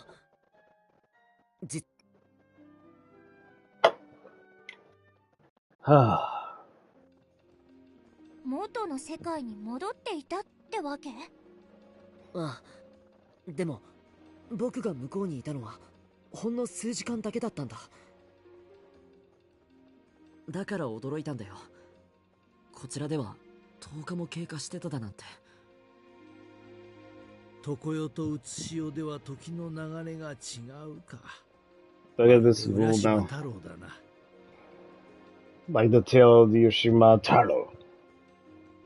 Jesus. みんなが無事なうちに戻ってこられてよかったよ。違いない。もっとも無事とは言い難いのだがね。ねえねえ、一つ気になるんだけどさ、元の世界に戻れたならどうしてもう一度この世界に帰ってこようと思ったの？元の世界でピエモンが暴れていたのを僕たちは見たんだ。Mm-hmm. この世界だけの話じゃなくなっている。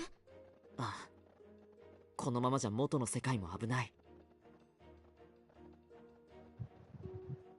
霧に包まれたこっちの世界が元の世界に悪影響を及ぼしてしまう。だから僕は戻ってきたんだ。みんなを助けるために世界を救うなんて。それでも知ってしまった以上。たくま、お前ってやつは。たくまくん、Mm. さすがたくま、男らしいね。で、勢いだけで戻ってきたってわけか。 What do you expect? Came back on your own? No, Miyuki was with お us. 兄ちゃん。 Kaito, you fool. 違う。算段はあった。あったんだけど。でも重要な鍵を握っているみゆきとはぐれてしまって。みゆきだと？みゆきさんが鍵を握っているって。みゆきはもうダメだろ。期待しない方がいい。そんな簡単に言わないで。仲間じゃん。もっと詳しい話を聞かないと。みゆは黙ってろ。俺はお前のためを思って。うちのためなんかじゃない。二人ともいい加減にしとけや。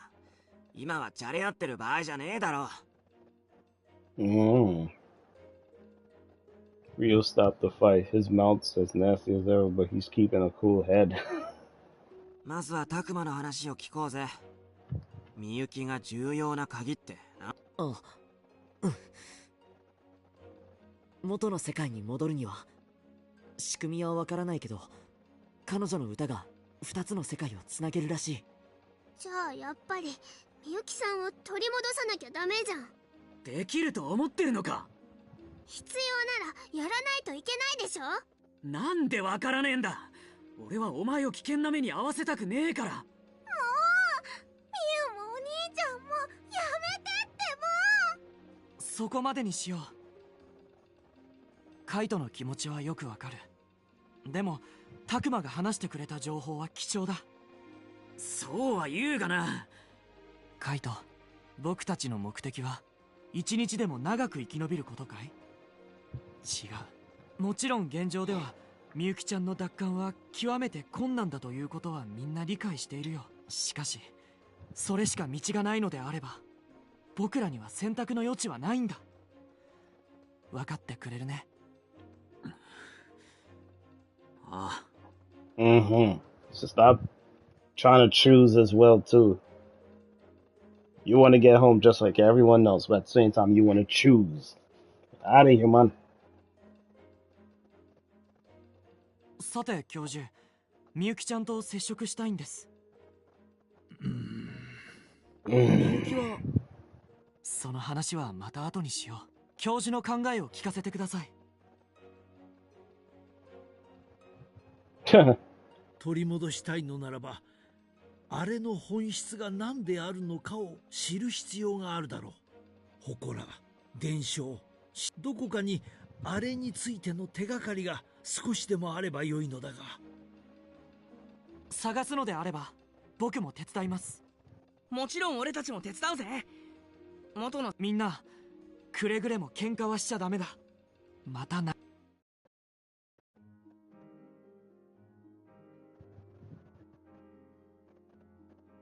Changes that much in just 10 days? Well, depending on the situation. Yep.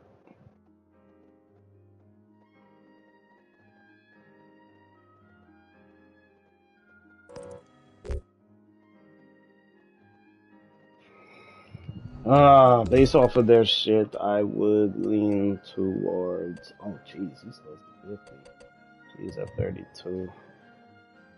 Yeah, of course, you. 修二さん。そうかい。ええ。最近はあんまリーダー言わなくなりましたよね。そうなんですか？もうリーダーはいいのか？いや、なんというか、今はリーダーとしてのみんなを鼓舞したり引っ張っていく役割は、僕は彼女リーダーにはもう。いやいや、もちろんリーダーシップは取っていきたいと。でもね、僕には僕らしくできるリーダーがあるんじゃないかなと。その一環としてここ最近は教授に指示させてもらっているんだ。教授にですか？あの人の理知的で落ち着いた雰囲気は僕に合っている気がしてね。Sure. 彼のような先達でありたいと思っているよ。最近の修二ね、すっごく楽しそうなんだよ。そうだったんですね。まあ今は僕のことよりも彼女が鍵か。みんなちょっと休憩にしない？たくまくんも戻ってきたことだし、お昼ご飯はちょっと豪華にするから。じゃあ私も手伝う。ありがとう、さきさん。みんなは準備ができるまで待っててね。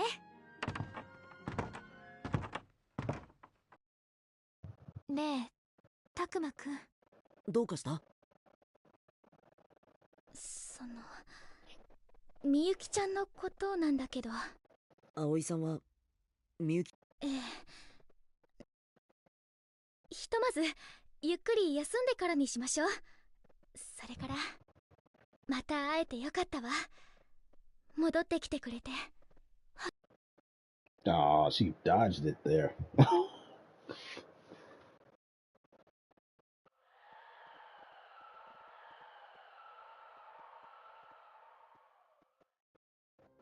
さて、葵のご飯ができるまで。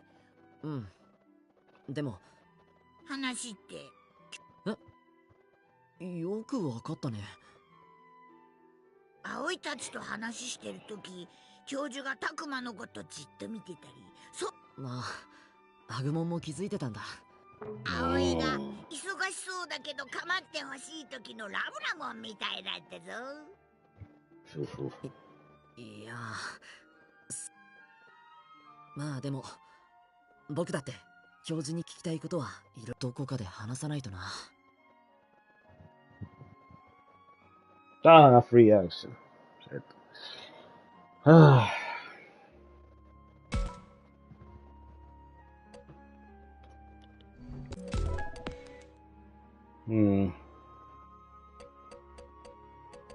Kaido and Sushi need to go up. They've been sitting on that for way too long.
Damn you.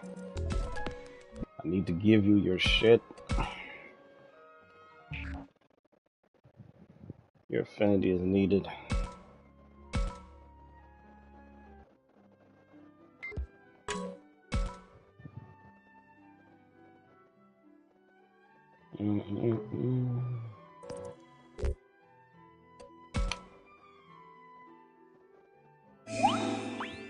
Yeah. Huh, so now you're at 33. Good, man.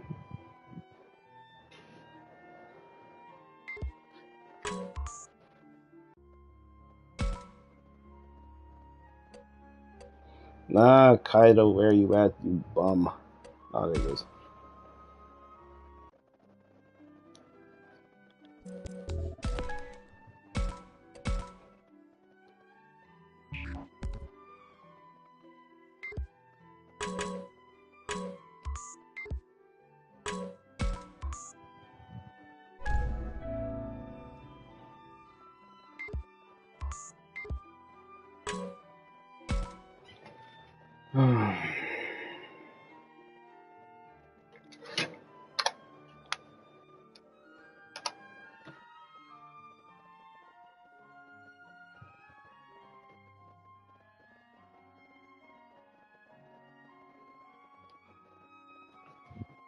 Yeah, only the first time.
Yeah.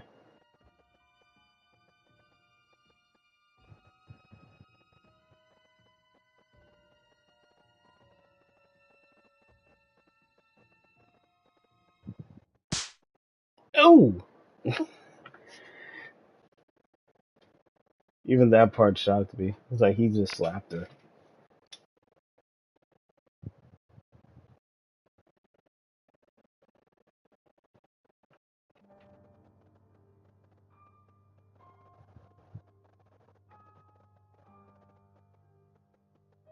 Yeah, so what did you just do? You slapped your own sister. Why? Because you're weak. Ugh.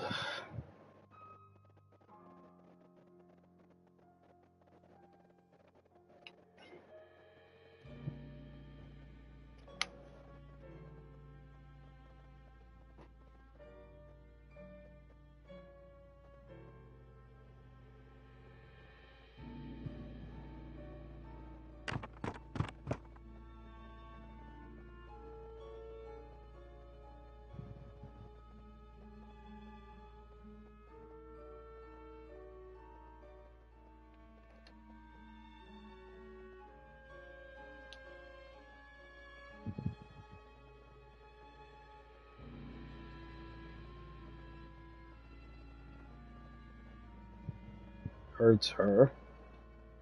It hurts you.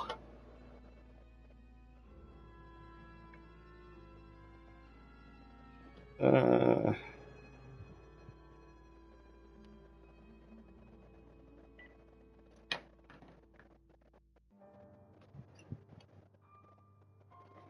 hold on a minute.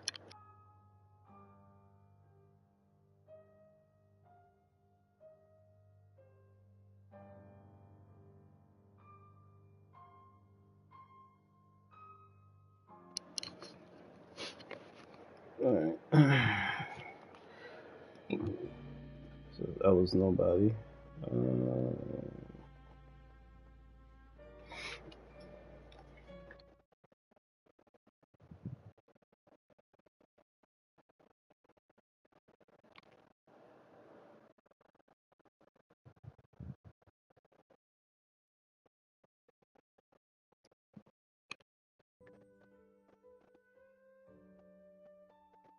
Mm.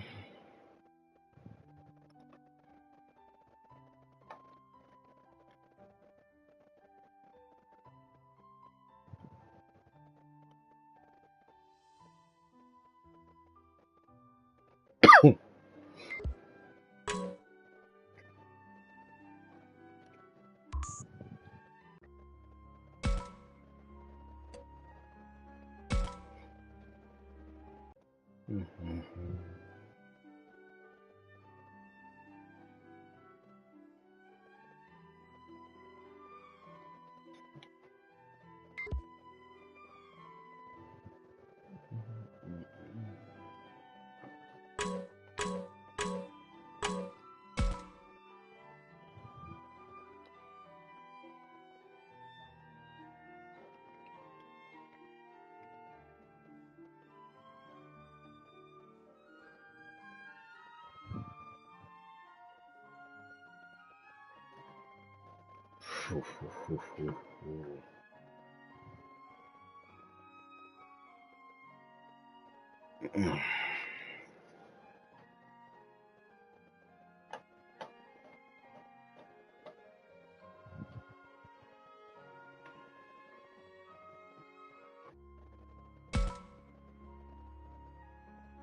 Mm.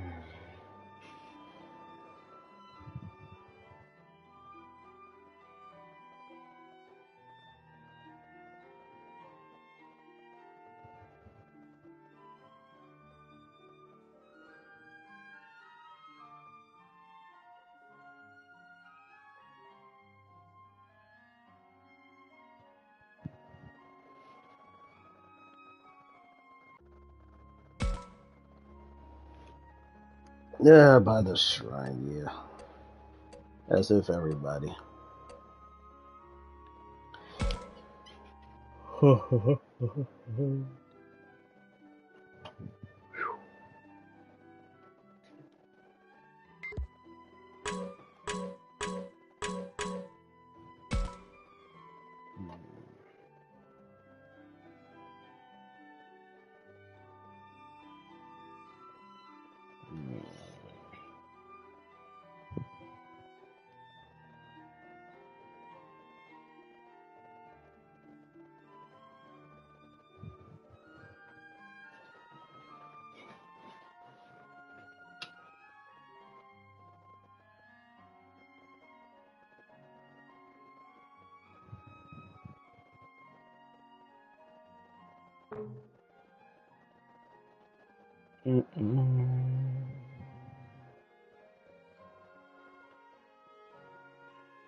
Hmm.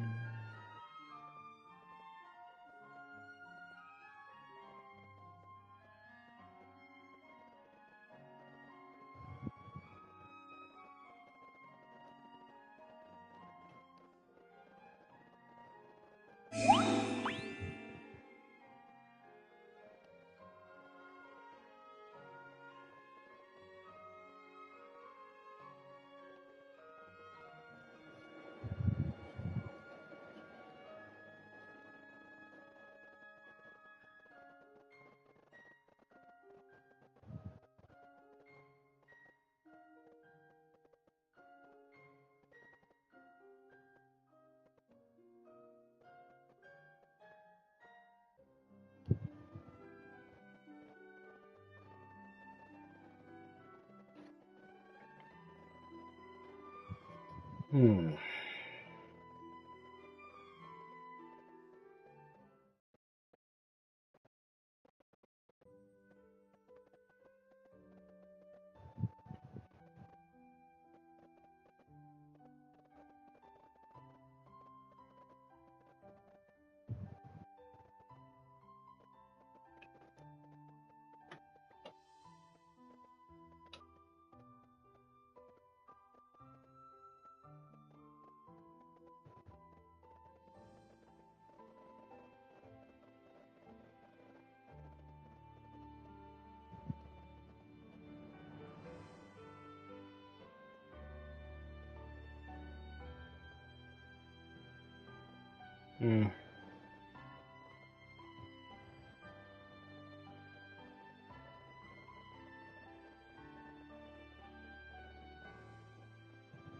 Mm-mm-mm.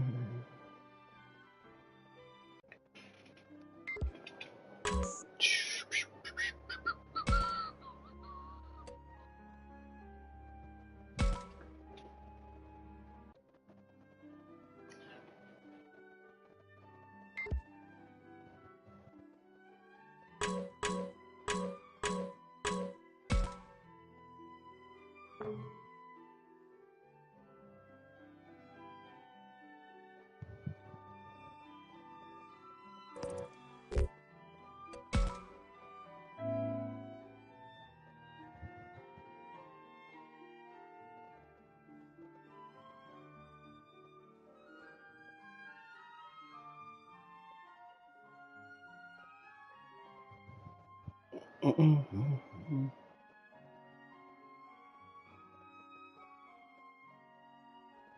Mm.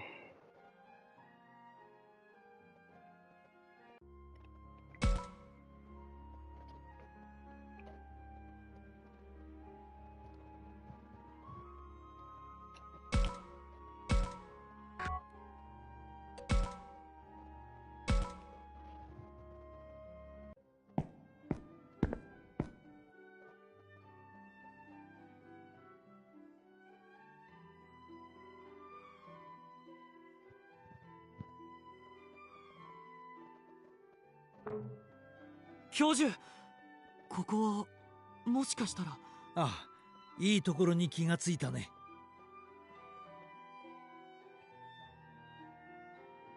二人とも壁画から何か分かりましたか？ああ、たくまくんか。そんなに簡単に分かれば我々はとっくの昔に生還できているよ。Yeah, yeah, yeah. それはそうですよね。ただ興味深いものに気がついたよ。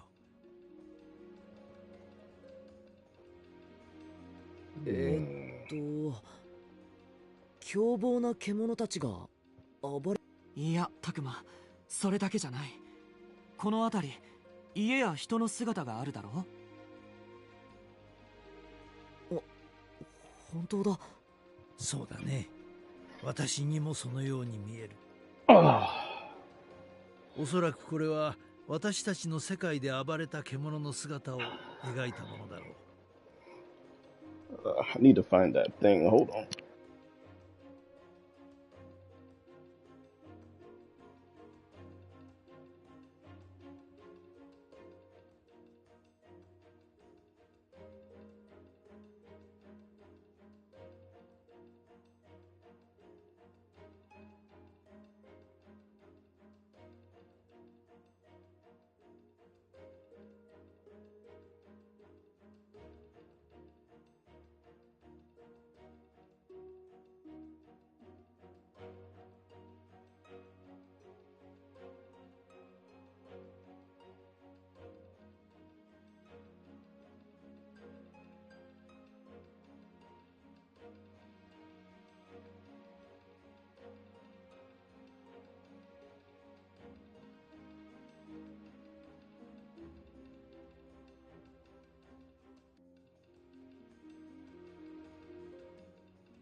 さらに教授は面白い仮説を立てていてね。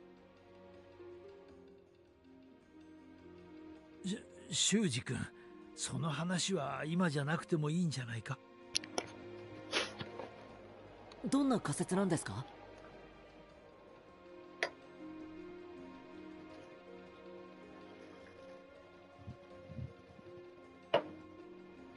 ああ、そうなんですか？そうとも考えられるというだけの話だ。あくまでこの壁画を根拠にした妄想だよ。さて、大事なのは次からだ。これはどのように見えるかな？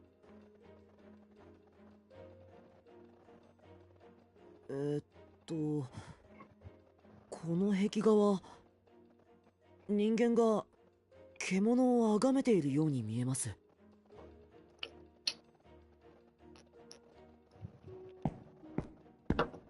それに近くに描かれているこれは女の人、巫女みたいな感じですね。時は元寇の頃、鎌倉より数名のオグナを連れて死者来たれり、獣神へとオグナを捧ぐ。それは僕らの世界の神社にあった古文書の一節だってさ。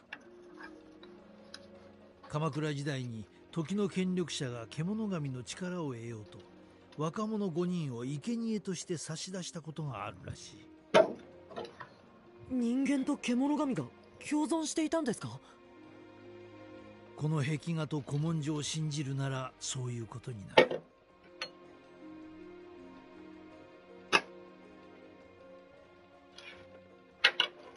しかし生贄のうちの一人が邪念を抱いており、結果として獣神を荒ぶらせてしまったそうだ。そして獣神の世界が狂い始めた。今ではその荒神を鎮めようと市中の獣神が四方から報じているとな。市中の獣神？それについてはこの奥の壁画から分かったことがある。この壁画についてはあとはこの巫女かな。他に比べて明らかに詳細に描かれている。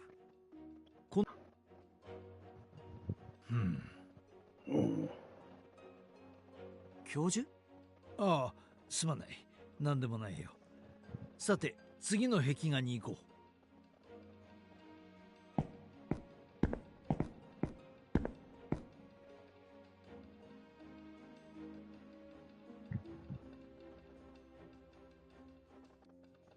う。わかるかい、タクマ。区切られた2つの領域とそれぞれに立つ人型や獣たち。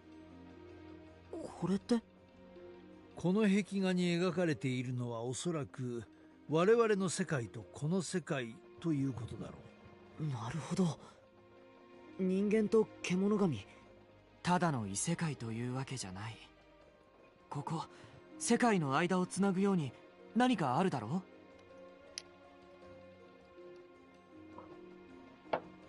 世界をつなぐもの。これってもしかしてゲートですか？だろうね。ピエモンはこのゲートを開いて僕たちの世界を侵略しようとしていたんだろ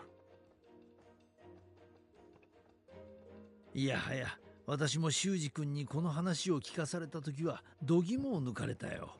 よく気づいたね。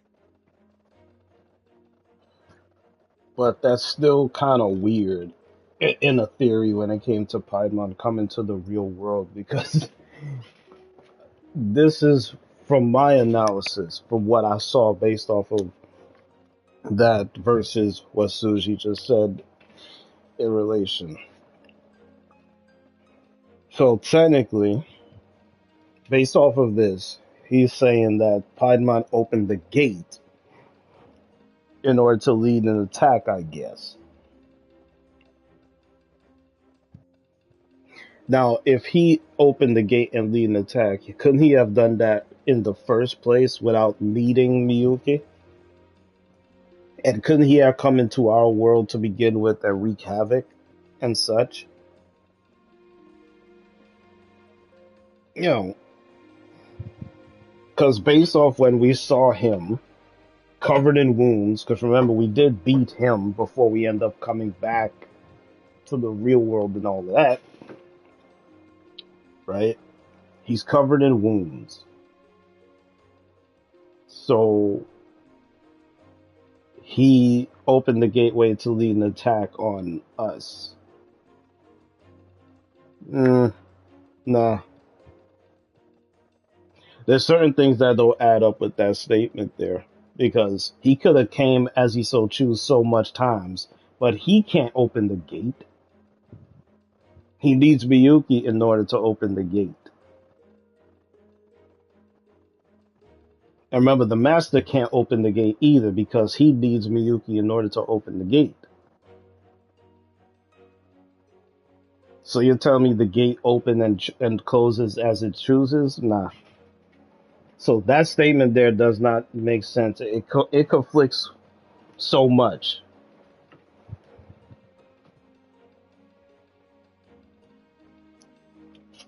ゲート。みゆきの他にも世界をつなげられる人がいたってことでしょうか。個人なのか広く伝わる技術なのか、いずれにせよ失われた技なのだろうね。その根拠がこの壁画だ。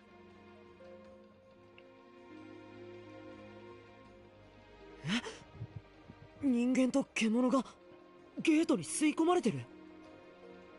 次第にゲートを維持することができなくなり、二つの世界へ飛ばされるものが出たのだろう。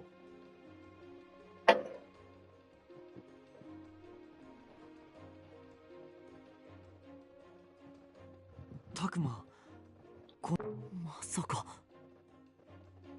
ああ、神隠しと呼ばれる現象のいくつかはゲートの不具合によるものなのだろう。When the gate malfunctioned.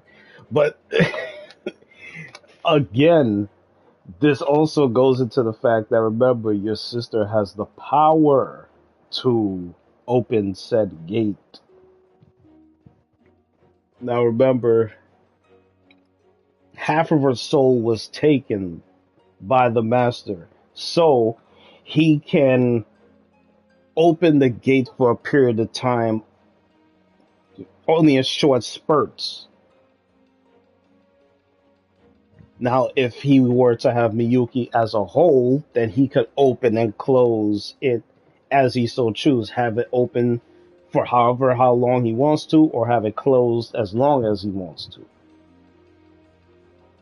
So you're talking about 50 years ago when they got sucked in.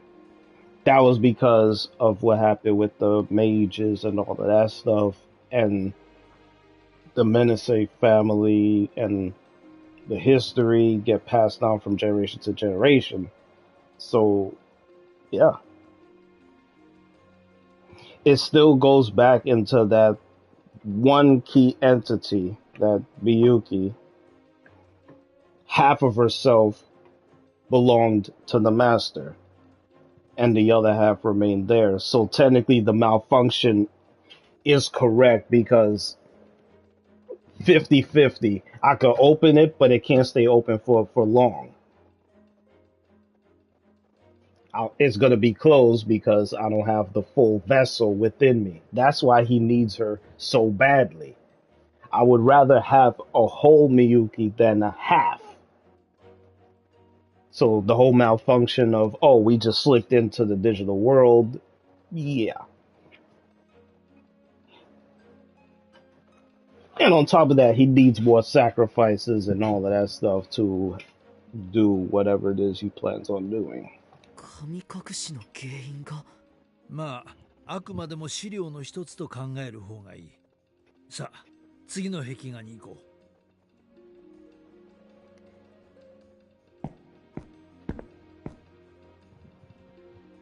Like I said, those murals, さて、it's accurate, but it's also, it conflicts in some aspect.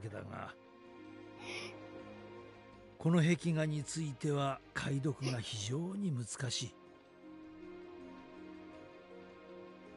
その上で解説すると、この壁画は何やら物騒に見えるね。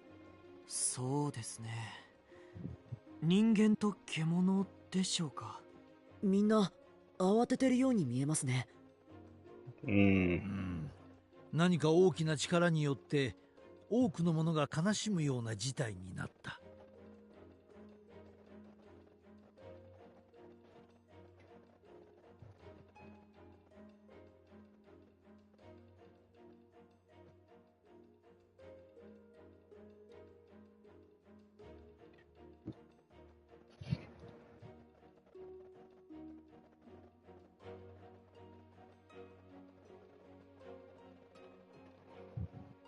見ただけでわかるのはそこまでだね。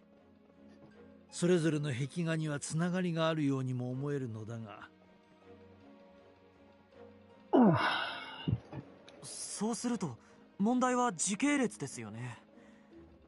まあ今はわからないのだから仕方ない。次の壁画に移ろう。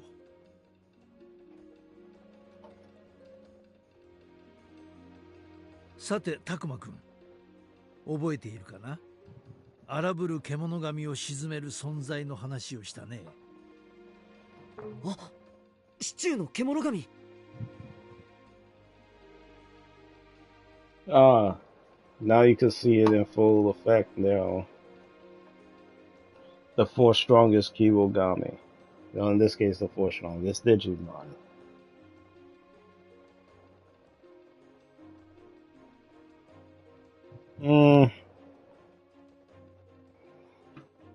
I could make out the second one there, the one that's like the tree form. And of course, the furthest one to the right is Zulyaman.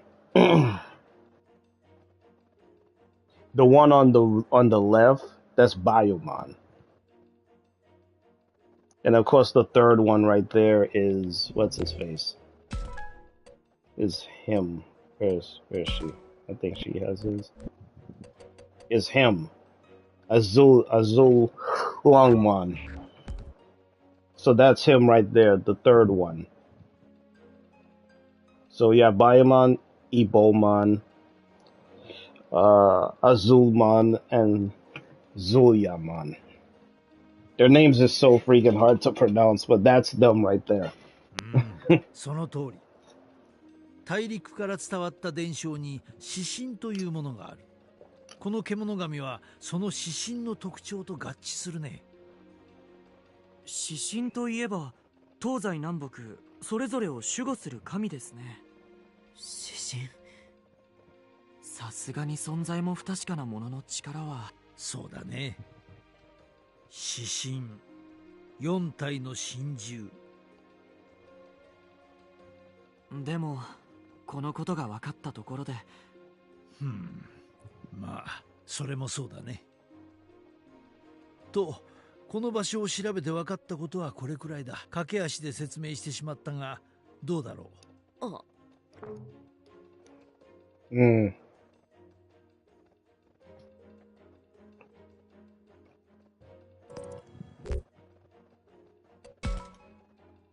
教授とみゆきって何か関係があるんですか？ Just say yes, that's your sister. That's all he had to say, man. おや、そろそろ集合時間だね。校舎に戻らなくては。And see, that's where I just didn't like him right there. Right there. That's where I just didn't like him. He could have just said, yes, that's my sister. All of that stuff. He just says, oh, well, look at the time. We have to get back to the school building. Man, dick.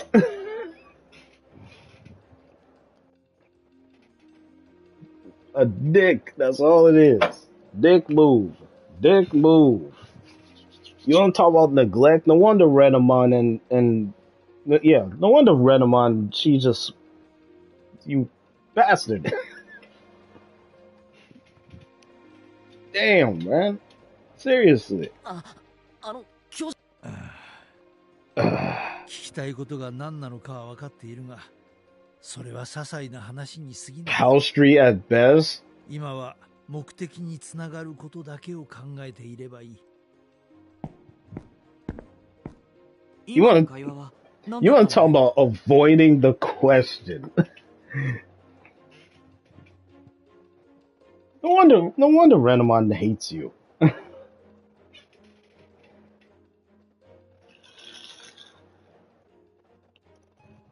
いえ、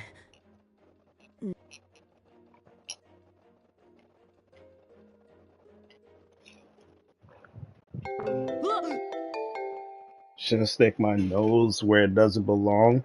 No, considering the circumstance, we're all in this, and he knows more than what he's letting on.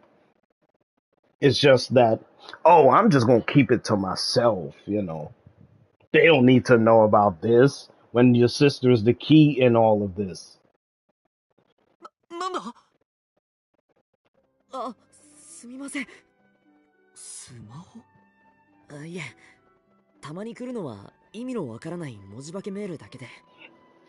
It's like every character in the game has their pros and cons, but when it comes to him, like he has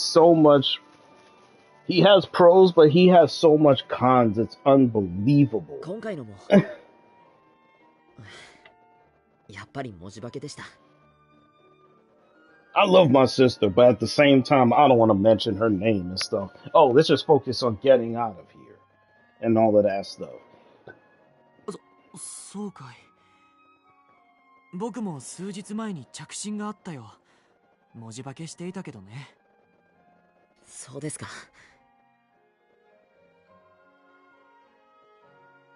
読めないのでは仕方ないね。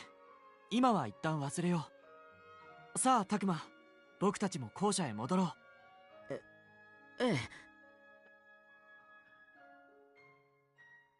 So evasive. All you gotta say is that, man, yes, that's my sister. All of that stuff. Yeah, this and this, this and this, and all of 必 that. 死だったんだな。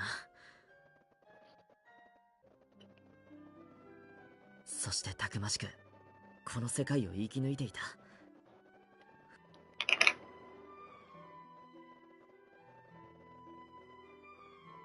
おーい、たくまー。ミノル、みんなと話してきたんだろ。どうだ？みんながこの10日間大変な思いをしてきたんだなって分かったよ。霧は濃くなってく一方で敵の襲撃もずっと続いてた。それにみゆきが。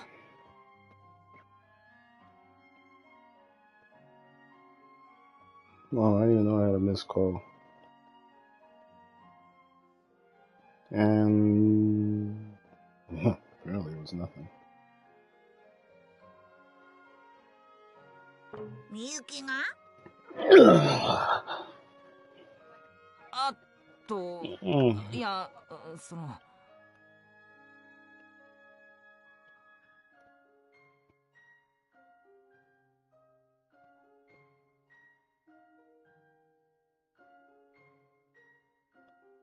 I won't message her.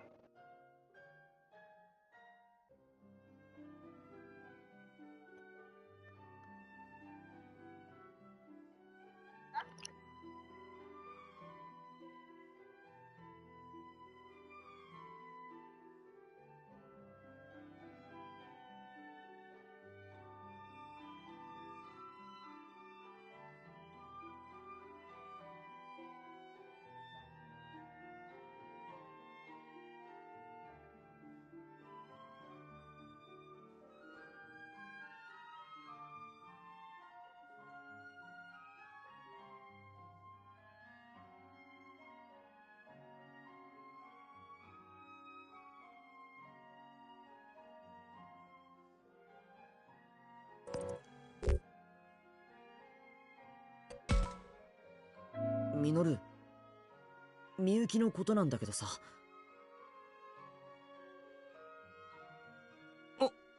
うん。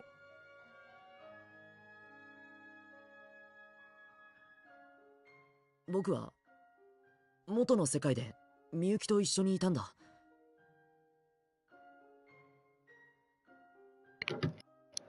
I'm glad she's doing better. Being sick is never good. Being sick 異 sucks. 世界とのゲートをつなぐとか鍵だとかいろいろ言ったけど、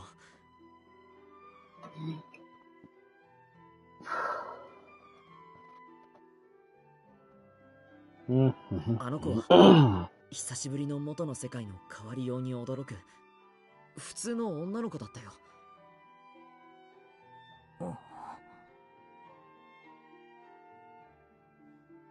なあ、ミノル、みゆきのことを話してくれないか？ああ、そうだな。たくまにはあれ、ねえねえたくま。本当だ。やばい、来やがった。なんなんだこの音。食堂の方から聞こえてくるよ。葵さんの警報だ。敵襲の合図だよ。行くぞ。みんな集まって早く。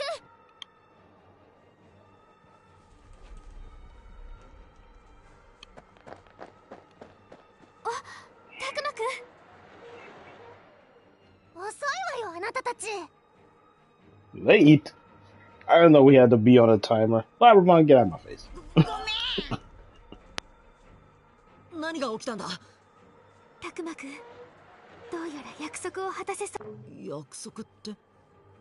みゆきちゃんのこと後で話すって。彼女なら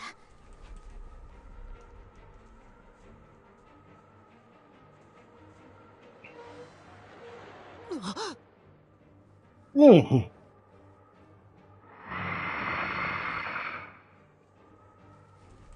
ゆき。たくま、近づいちゃダメだ。哀れな生贄どもよ、真羅万象。何を言ってるんだ？え、みゆき？どうしちゃったんだよ、みゆき。みゆきちゃんは主のよりしろになっているのよ。意識を乗っ取られている。主ってあいつのことか。そうだろう。僕だ、たくまだよ。わかるだろみゆき。返事をしてくれってなあ、みゆき。無駄だ。何やってもみゆきの反応はなかった。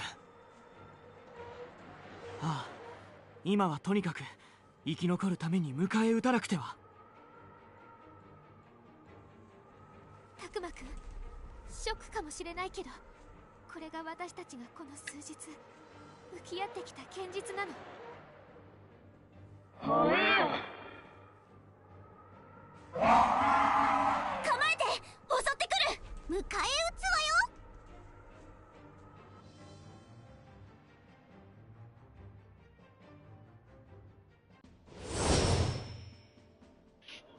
Okay, let's get down with the boogie down.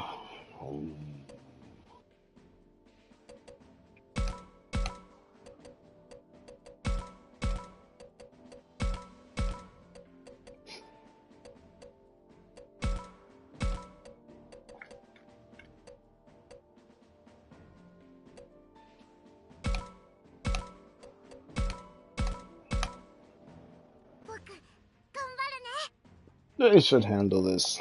I don't need Agumon. He's already in the 80s. So.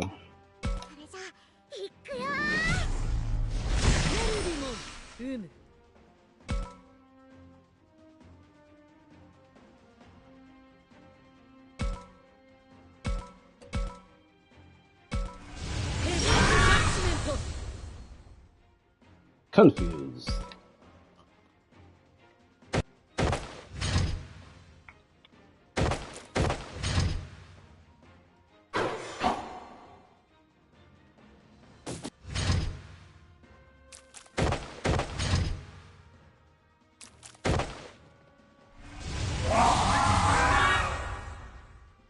Yo 俺が行こう。絶対に勝つんだ。消し済みにしてやろう。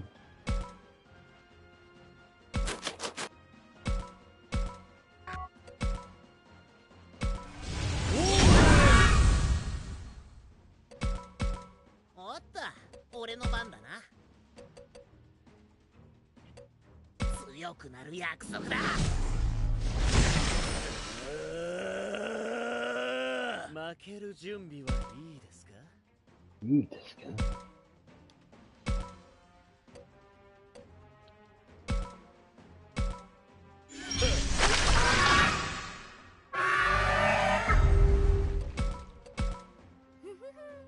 ってました。私の力はこんなもんじゃない。旋風門震えるがいい。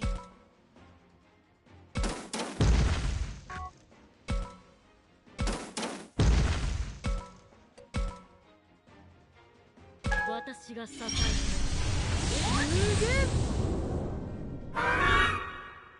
て。And he confused. Oh yeah.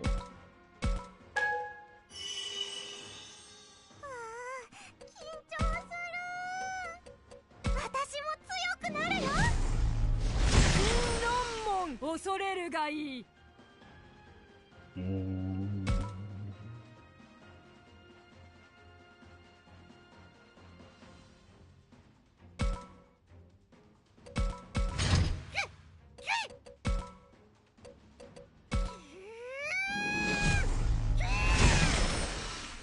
番長スティングモン、どうだオラ。せ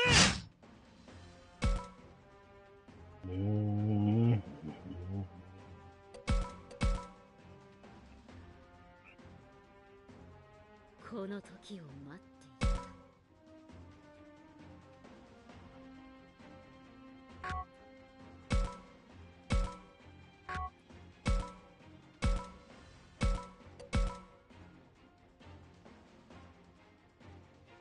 求められたヘビージャッジメント報じよう。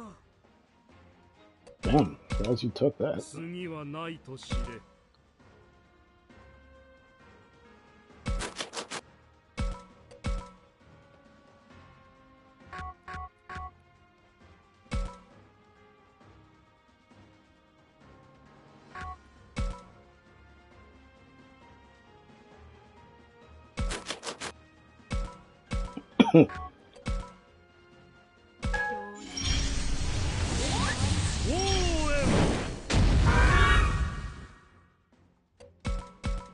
どう欺いてあげましょうか。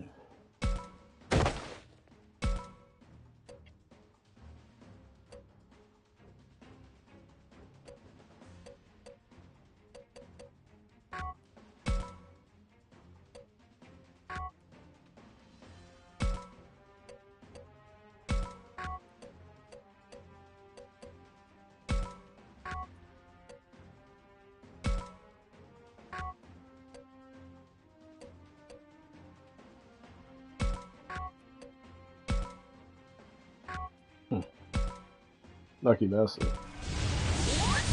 パラスイバルツァ。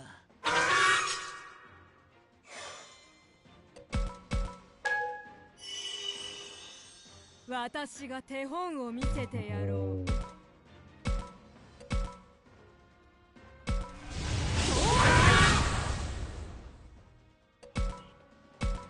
私が動く時が来たか。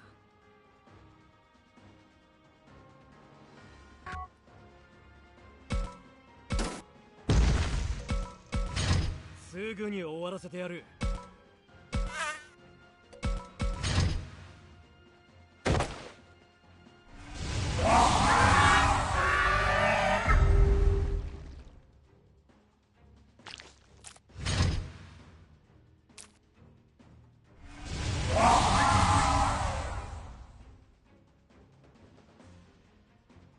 この時を待っていた。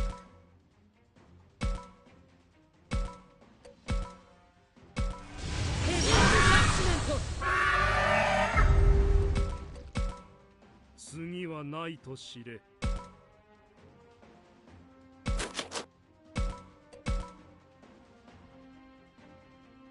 Wow.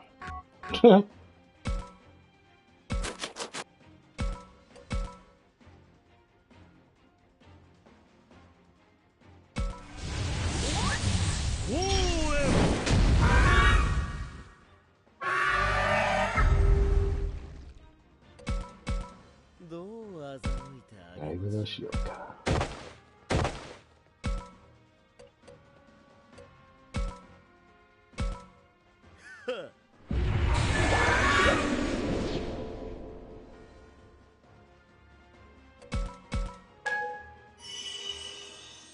私が手本を見せてやろう。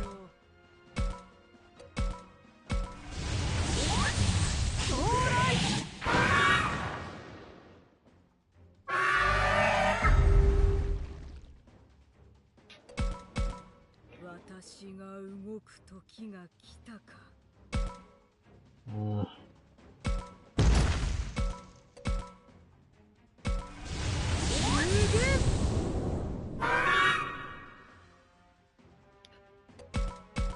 すぐに終わらせてやる。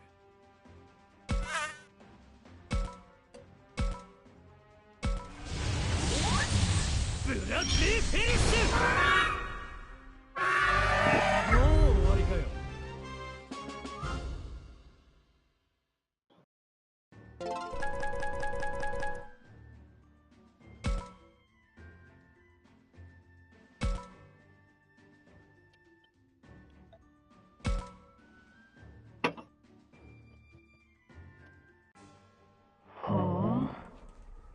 我が手足では及ばぬか。アグモン！たくま、本当に戦っていいの？頼む、やめてくれ。Oh, now you want to show sympathy. No, stop. I beg you.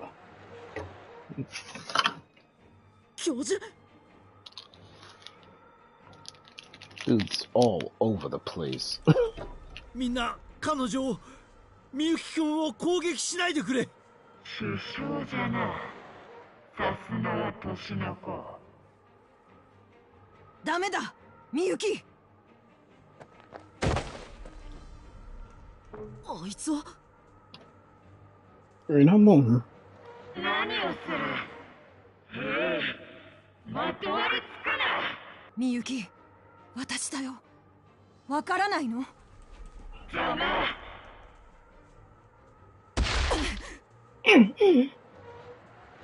That was a vicious hit. このよりしろの意識など、もはや消え果てておる。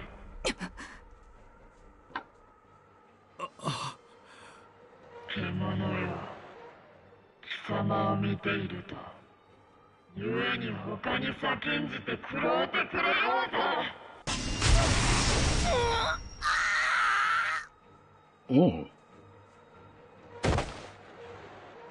脆い。このまま夜道へと。そうはさせん。教授！食らうというなら私からだ。みゆきくんを支え続けてくれたこの子に手をかけさせるわけには。何を意味のわからぬことを。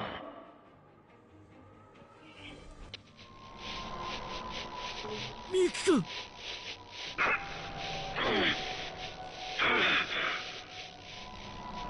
一体何が。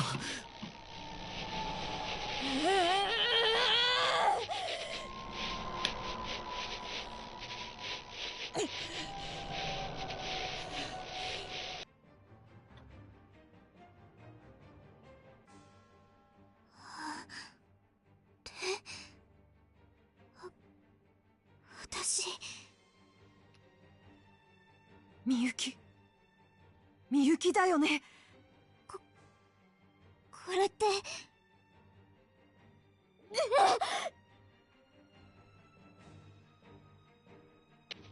みゆき、ダメだ。奴にまた飲み込まれる。逃げて、ハル、早く逃げて。はっ。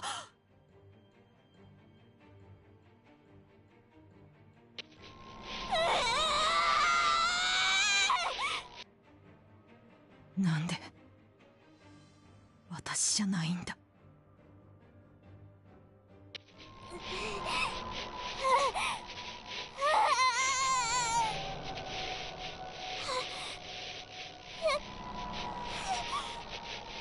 みゆきくん。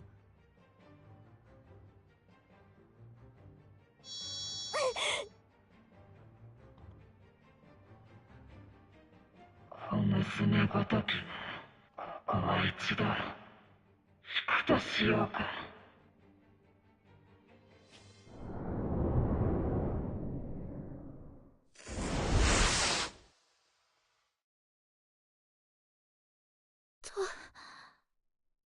助かった。なんとかなったか。あの獣は一体。いや、それよりみゆきちゃんが教授に反応した？みんな大丈夫？悪いけど休む前に次の襲撃に備えましょう。立てるか？さあ、僕に捕まって。離せ！うん。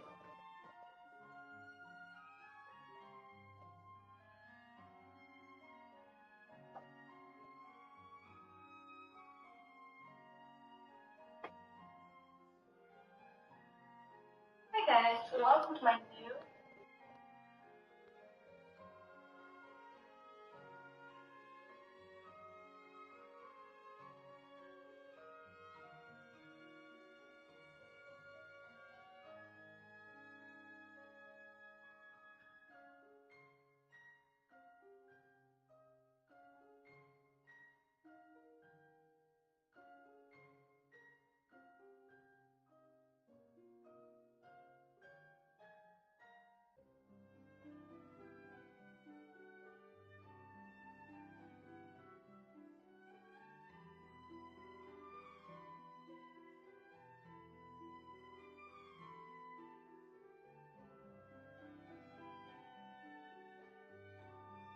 すべてお前たちのせいだ。お前が現れなければ私はずっと何よりも大切なお姉ちゃんと。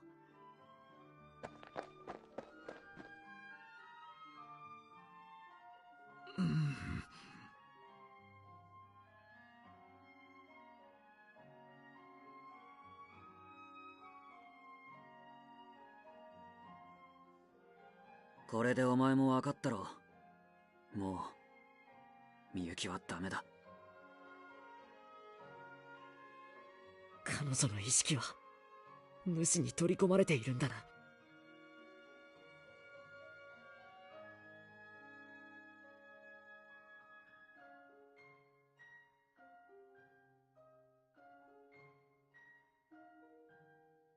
なあ、タクマ。辛い気持ちは俺たちも同じだ。でももうどうしようもねえだろ。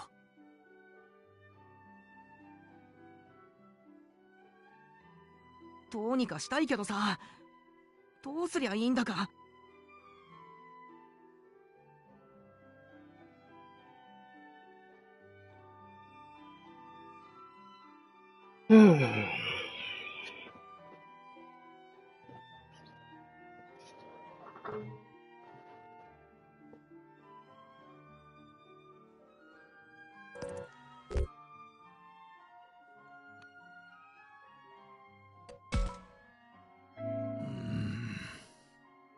さっきの戦闘中、彼女を正気に戻す鍵は教授が握っているんだと思う。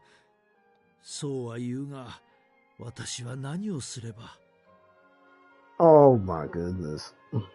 仮にみゆきちゃんを正気に戻せたとしても、廃工場でのことを覚えているでしょ。わずかな隙間でもあれば、みんなのおかげで今は無事だけど、彼らが本気になったらいつまで持つか。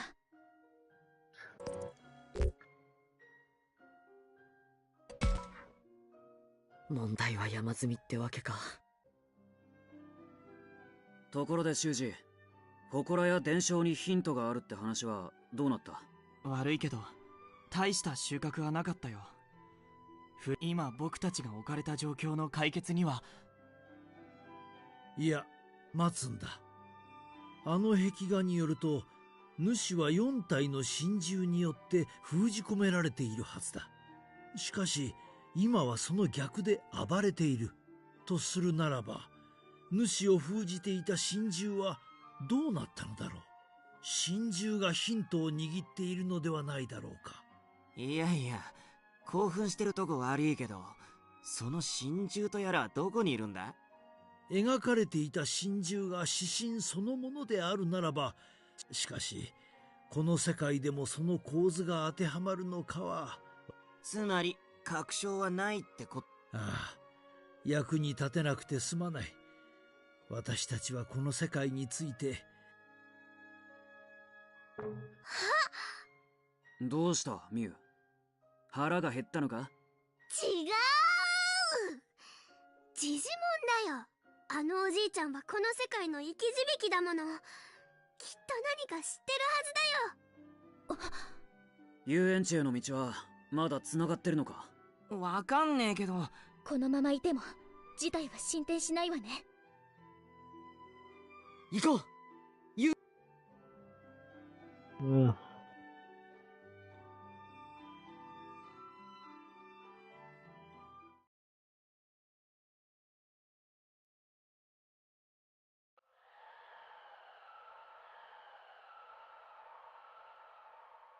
れ、そんな。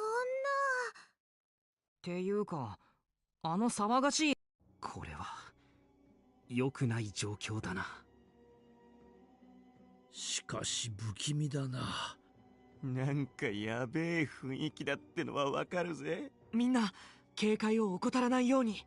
おいジジモン、聞こえたら返事してくれ。返事がない。少なくとも声が届く範囲にはいないようだな。たくま、気をつけて。ジジモンたちとは違った。それって。ねえ、ちょっとみんな来て。どうした？この子たち怪我してるの。ち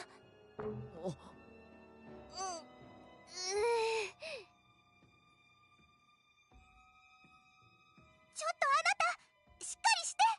何が起きたの？いきなり人間の女の子と霧の化け物に襲われて。それってみゆきのことか？無事な仲間とジジモンは玉座の間で籠城してる。あいつらの襲撃は今は落ち着いてるけど。おい、しっかりしろ。敵は今どこにいんだ？カイトダメ。これ以上喋らせないで。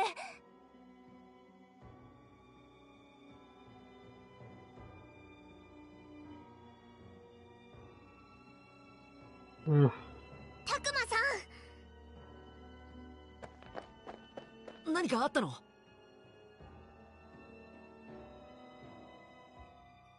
座の間につながっている通路が塞がってるの。嘘、やだ。どうなっちゃってるの？落ち着いて。おそらく逃げた後に塞いだんだ。つまり籠城してるということね。だったらまだ無事な可能性もあるわ。ならもう少し時間は稼げるかな。ミュウ、まずは怪我してる子たちを集めよう。それからみんなでジジモンと合流するんだ。分かった。では私たちも探すとしようか。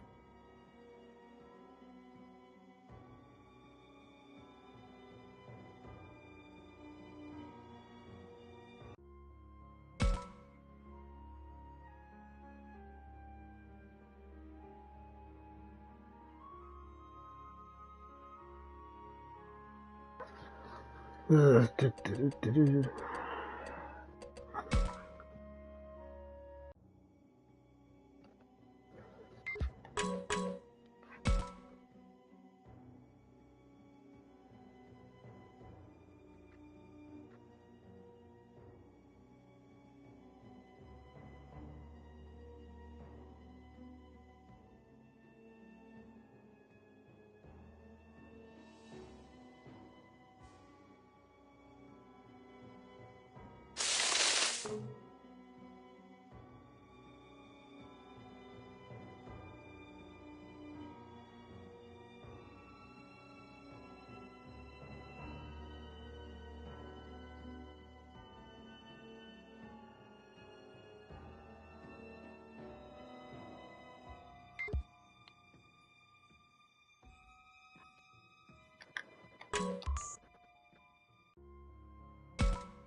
Hmm.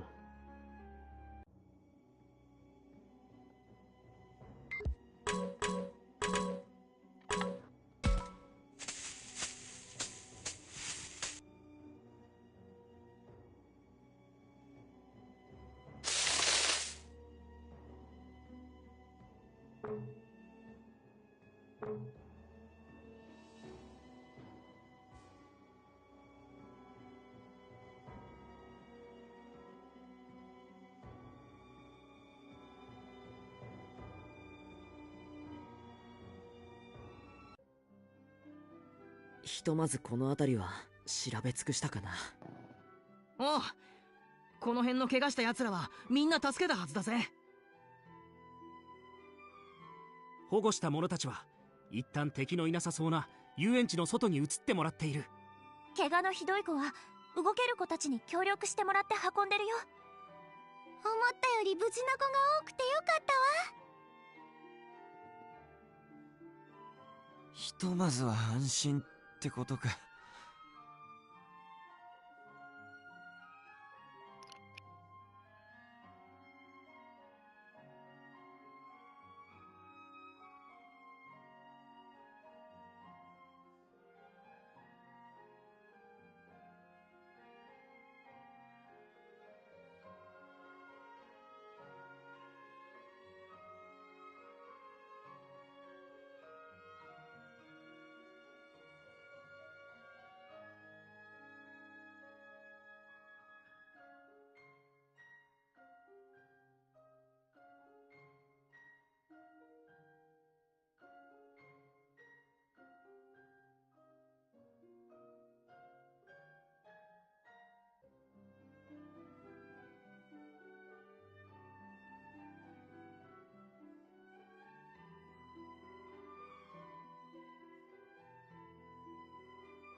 なら次は敵をボコボコに。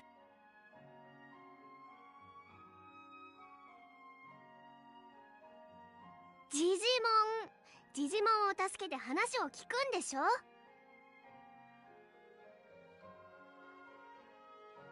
ええ、今回は情報収集が最優先。もちろん怪我した子を見つけたら救助はするけど、何よりもみゆきちゃんを助ける方法を見つけないと。ジジモンがいるのは玉座の間だったね。うん、別の通り道も見つけたからすぐ行けるよ。準備はできてるよ。それじゃあすぐに玉。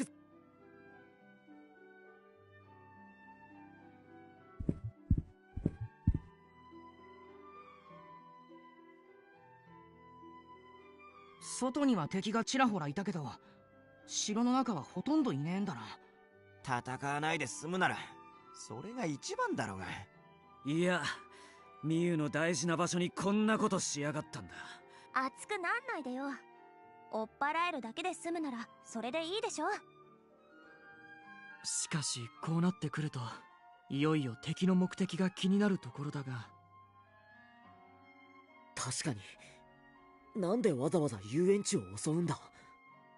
主の目的につながる何かがある。今はまだ何とも言えないな。この先が玉座の間だよ。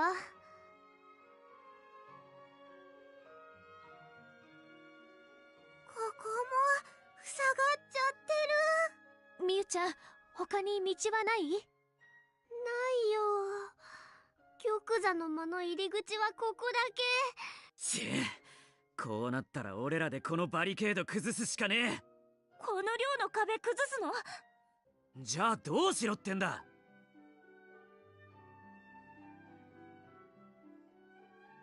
ジジモーンいるんでしょ。うちだよ。ここ開けて。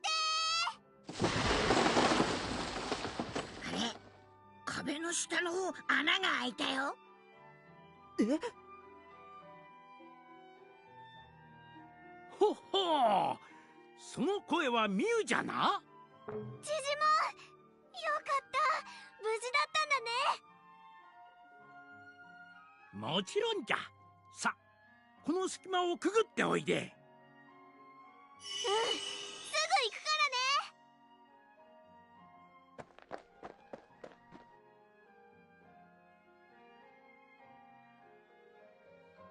らね。おお、お主ら。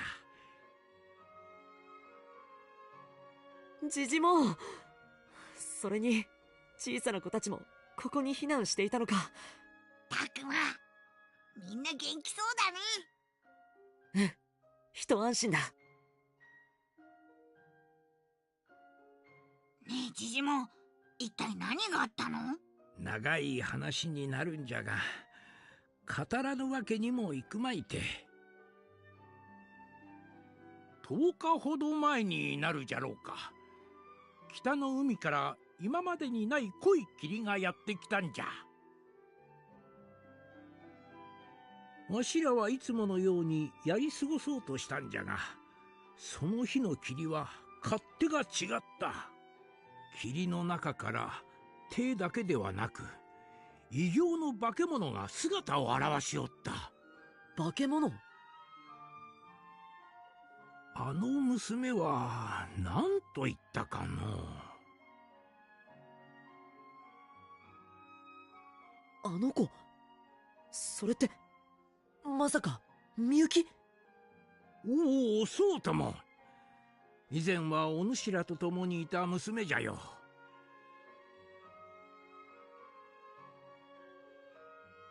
一体あの娘に何があったのじゃ？以前に会った時には化け物どもを率いて遊園地を荒らして回るようには見えなかったのじゃが。みゆきは主のよりしろにされているみたいなんだ。ほう、主か。それでようやく特進がいったわい。僕らが拠点にしていた学校も襲われた。さもありなんか。主の狙いはわしらでもお主らでもない。どういうこと？この遊園地も校舎ももともと人間の記憶からできておる。話がいまいち飲み込めないんだけど。世の中には分からぬ方が幸せなこともあるのじゃ。時にお主らはどうしてここへ？たどり着くのに一筋縄ではいかなかったろうに。みゆきを助け出したいんだ。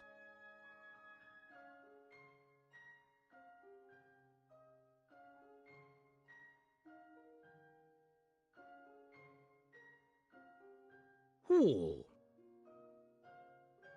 僕たちがこの世界から脱出するためにはみゆきがどうしても不可欠なんだ。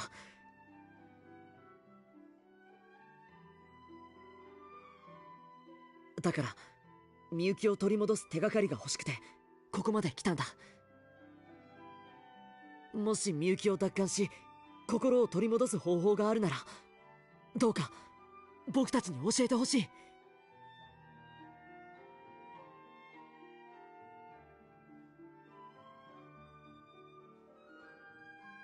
残念だが不可能じゃ。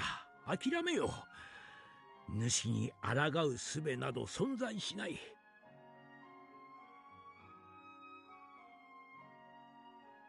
この世界のすべては主が定める。4体の神獣ならどうかね。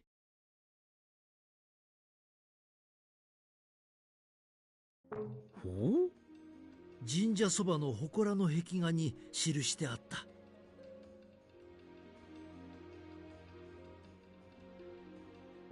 あ、それってもしかしてあの4体の獣神が描かれていた壁画ですか？うん。修二君の協力の甲斐あって調査を進めることができた。その壁画を読み解いて私はとある仮説を考えた。主の力を封じるためにどこかに4体の神獣が眠っているのだと。正式な名は死生獣じゃ。やはり私の見立ては間違っていなかったということか。しかりお主ら人間の世界とわしらのこの世界が元来一つじゃった証拠じゃの。もともと一つだった。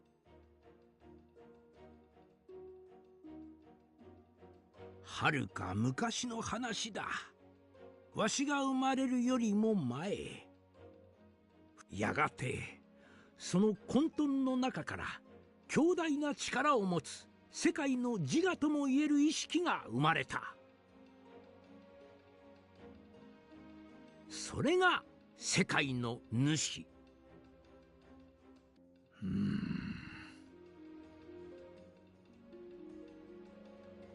だが主も全知全能とは言い難く再び混沌に飲み込まれそうになる。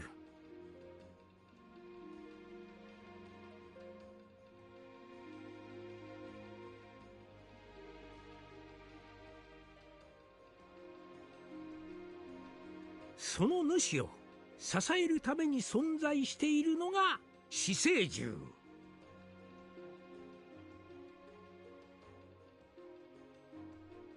何の話をしてやがんだ？全く意味がわからねえ。今は黙って話を聞くしかない。僕らが生還できるヒントがあるはずだ。おう。つまり主を支える力が弱まっているからこの世界はこんなに混乱していると？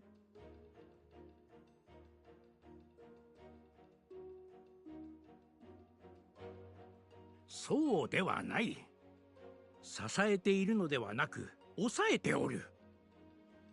つかみ縛り止めているのじゃ。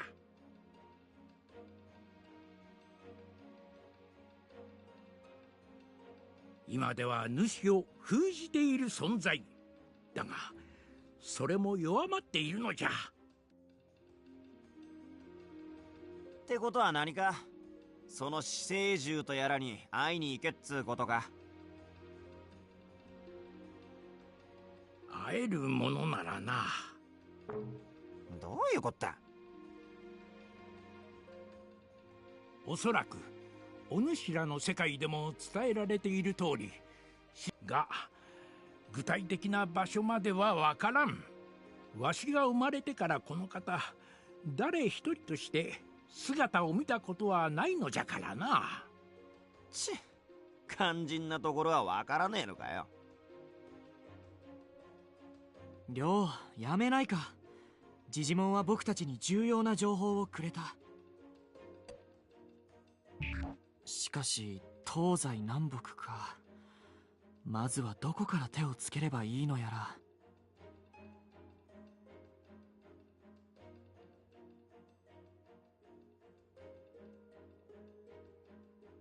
まあ一つ忠告できることがあるとするならば、そうさのわしが主ならばじゃ。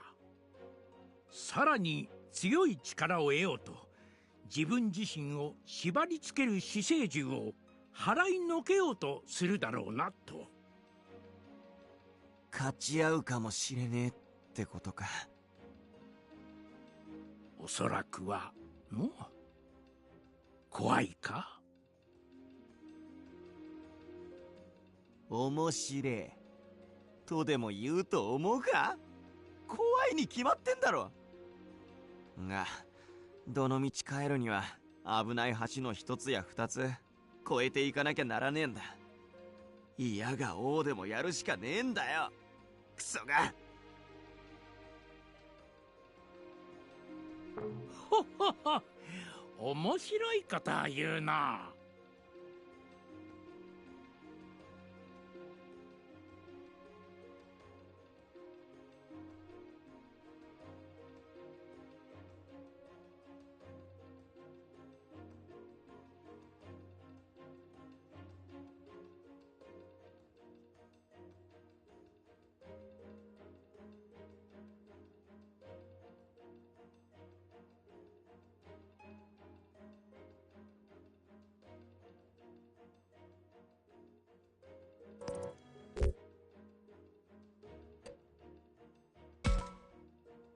当然主の妨害もあるだろうし、そもそも死生獣がどんな存在かもわからない。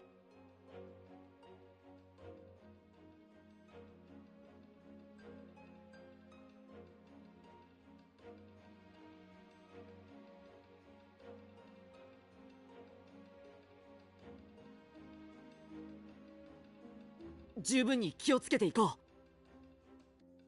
う。ああ、生き残りゃ何度だって挑めるからな。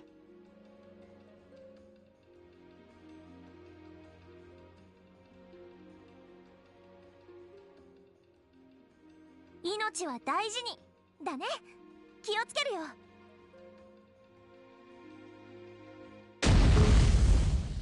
に？自信いや違う、これはまずいことになりよったぞ。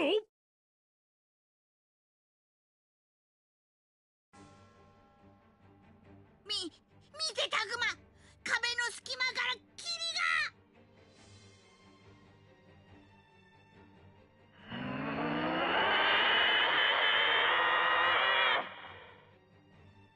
この声はみゆき。このままじゃとわしらは全滅じゃ。みな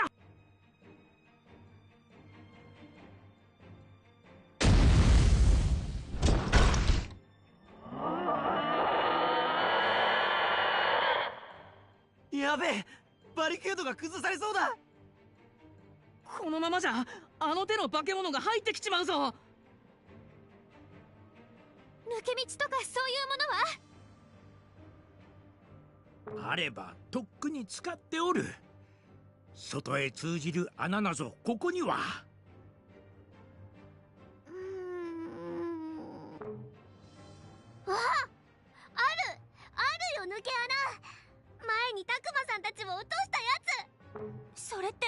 とし穴、あの地下牢に通じてた？そうだよ、ほ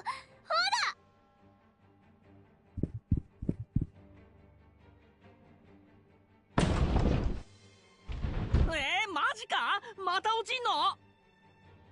今はシノゴの言ってる暇はねえ。さっさと行くぞ。ジジモンさんや戦えない子たちを巻き込めないわ。よし、ジジモンさんや小さい子たち、順番にこの穴に入って。急げ、もう扉も持たねえぞ。早くみんなこの穴に入って。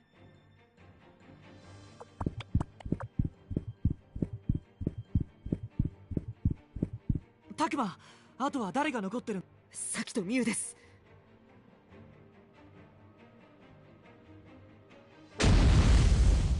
天井が崩れて。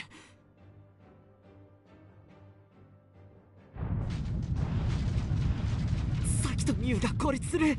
霧が入ってきやがった。おい急げよ、やべえぞ。よし、僕がミュウちゃんのところへ行こう。タクマ、君はこの穴に敵を近づけないようにしてくれ。わかりました、修二さん。たく仕方ねえ。ありがとう、二人とも。後で落ち合おう。ミュウちゃん、大丈夫かい？気にしないでくれ。まったく。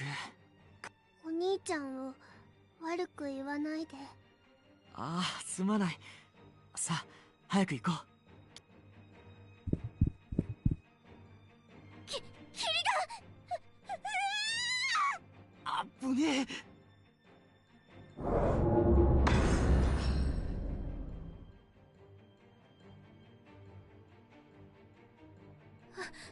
危なかった。りょうサンキュー。もう少しで霧に飲まれるところだったよ。気にすんな。それより早く脱出しようぜ。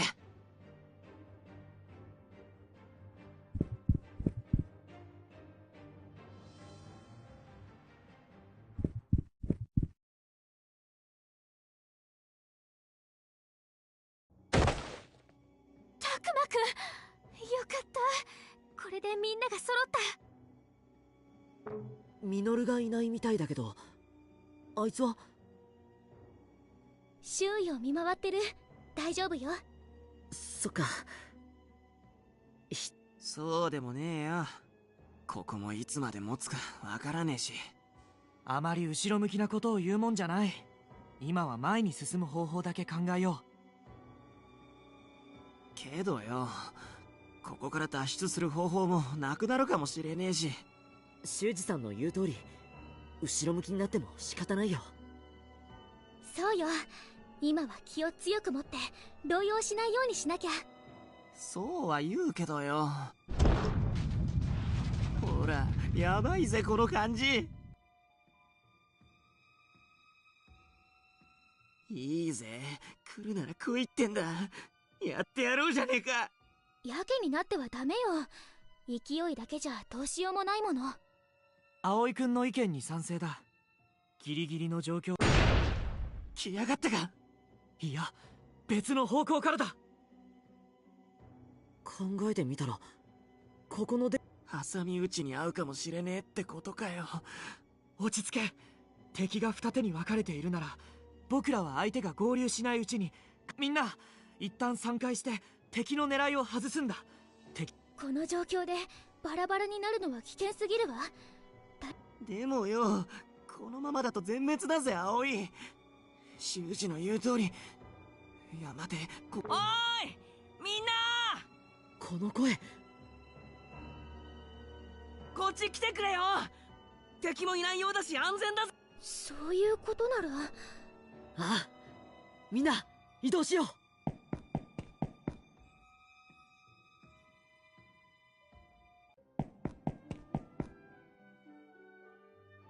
ここは一体。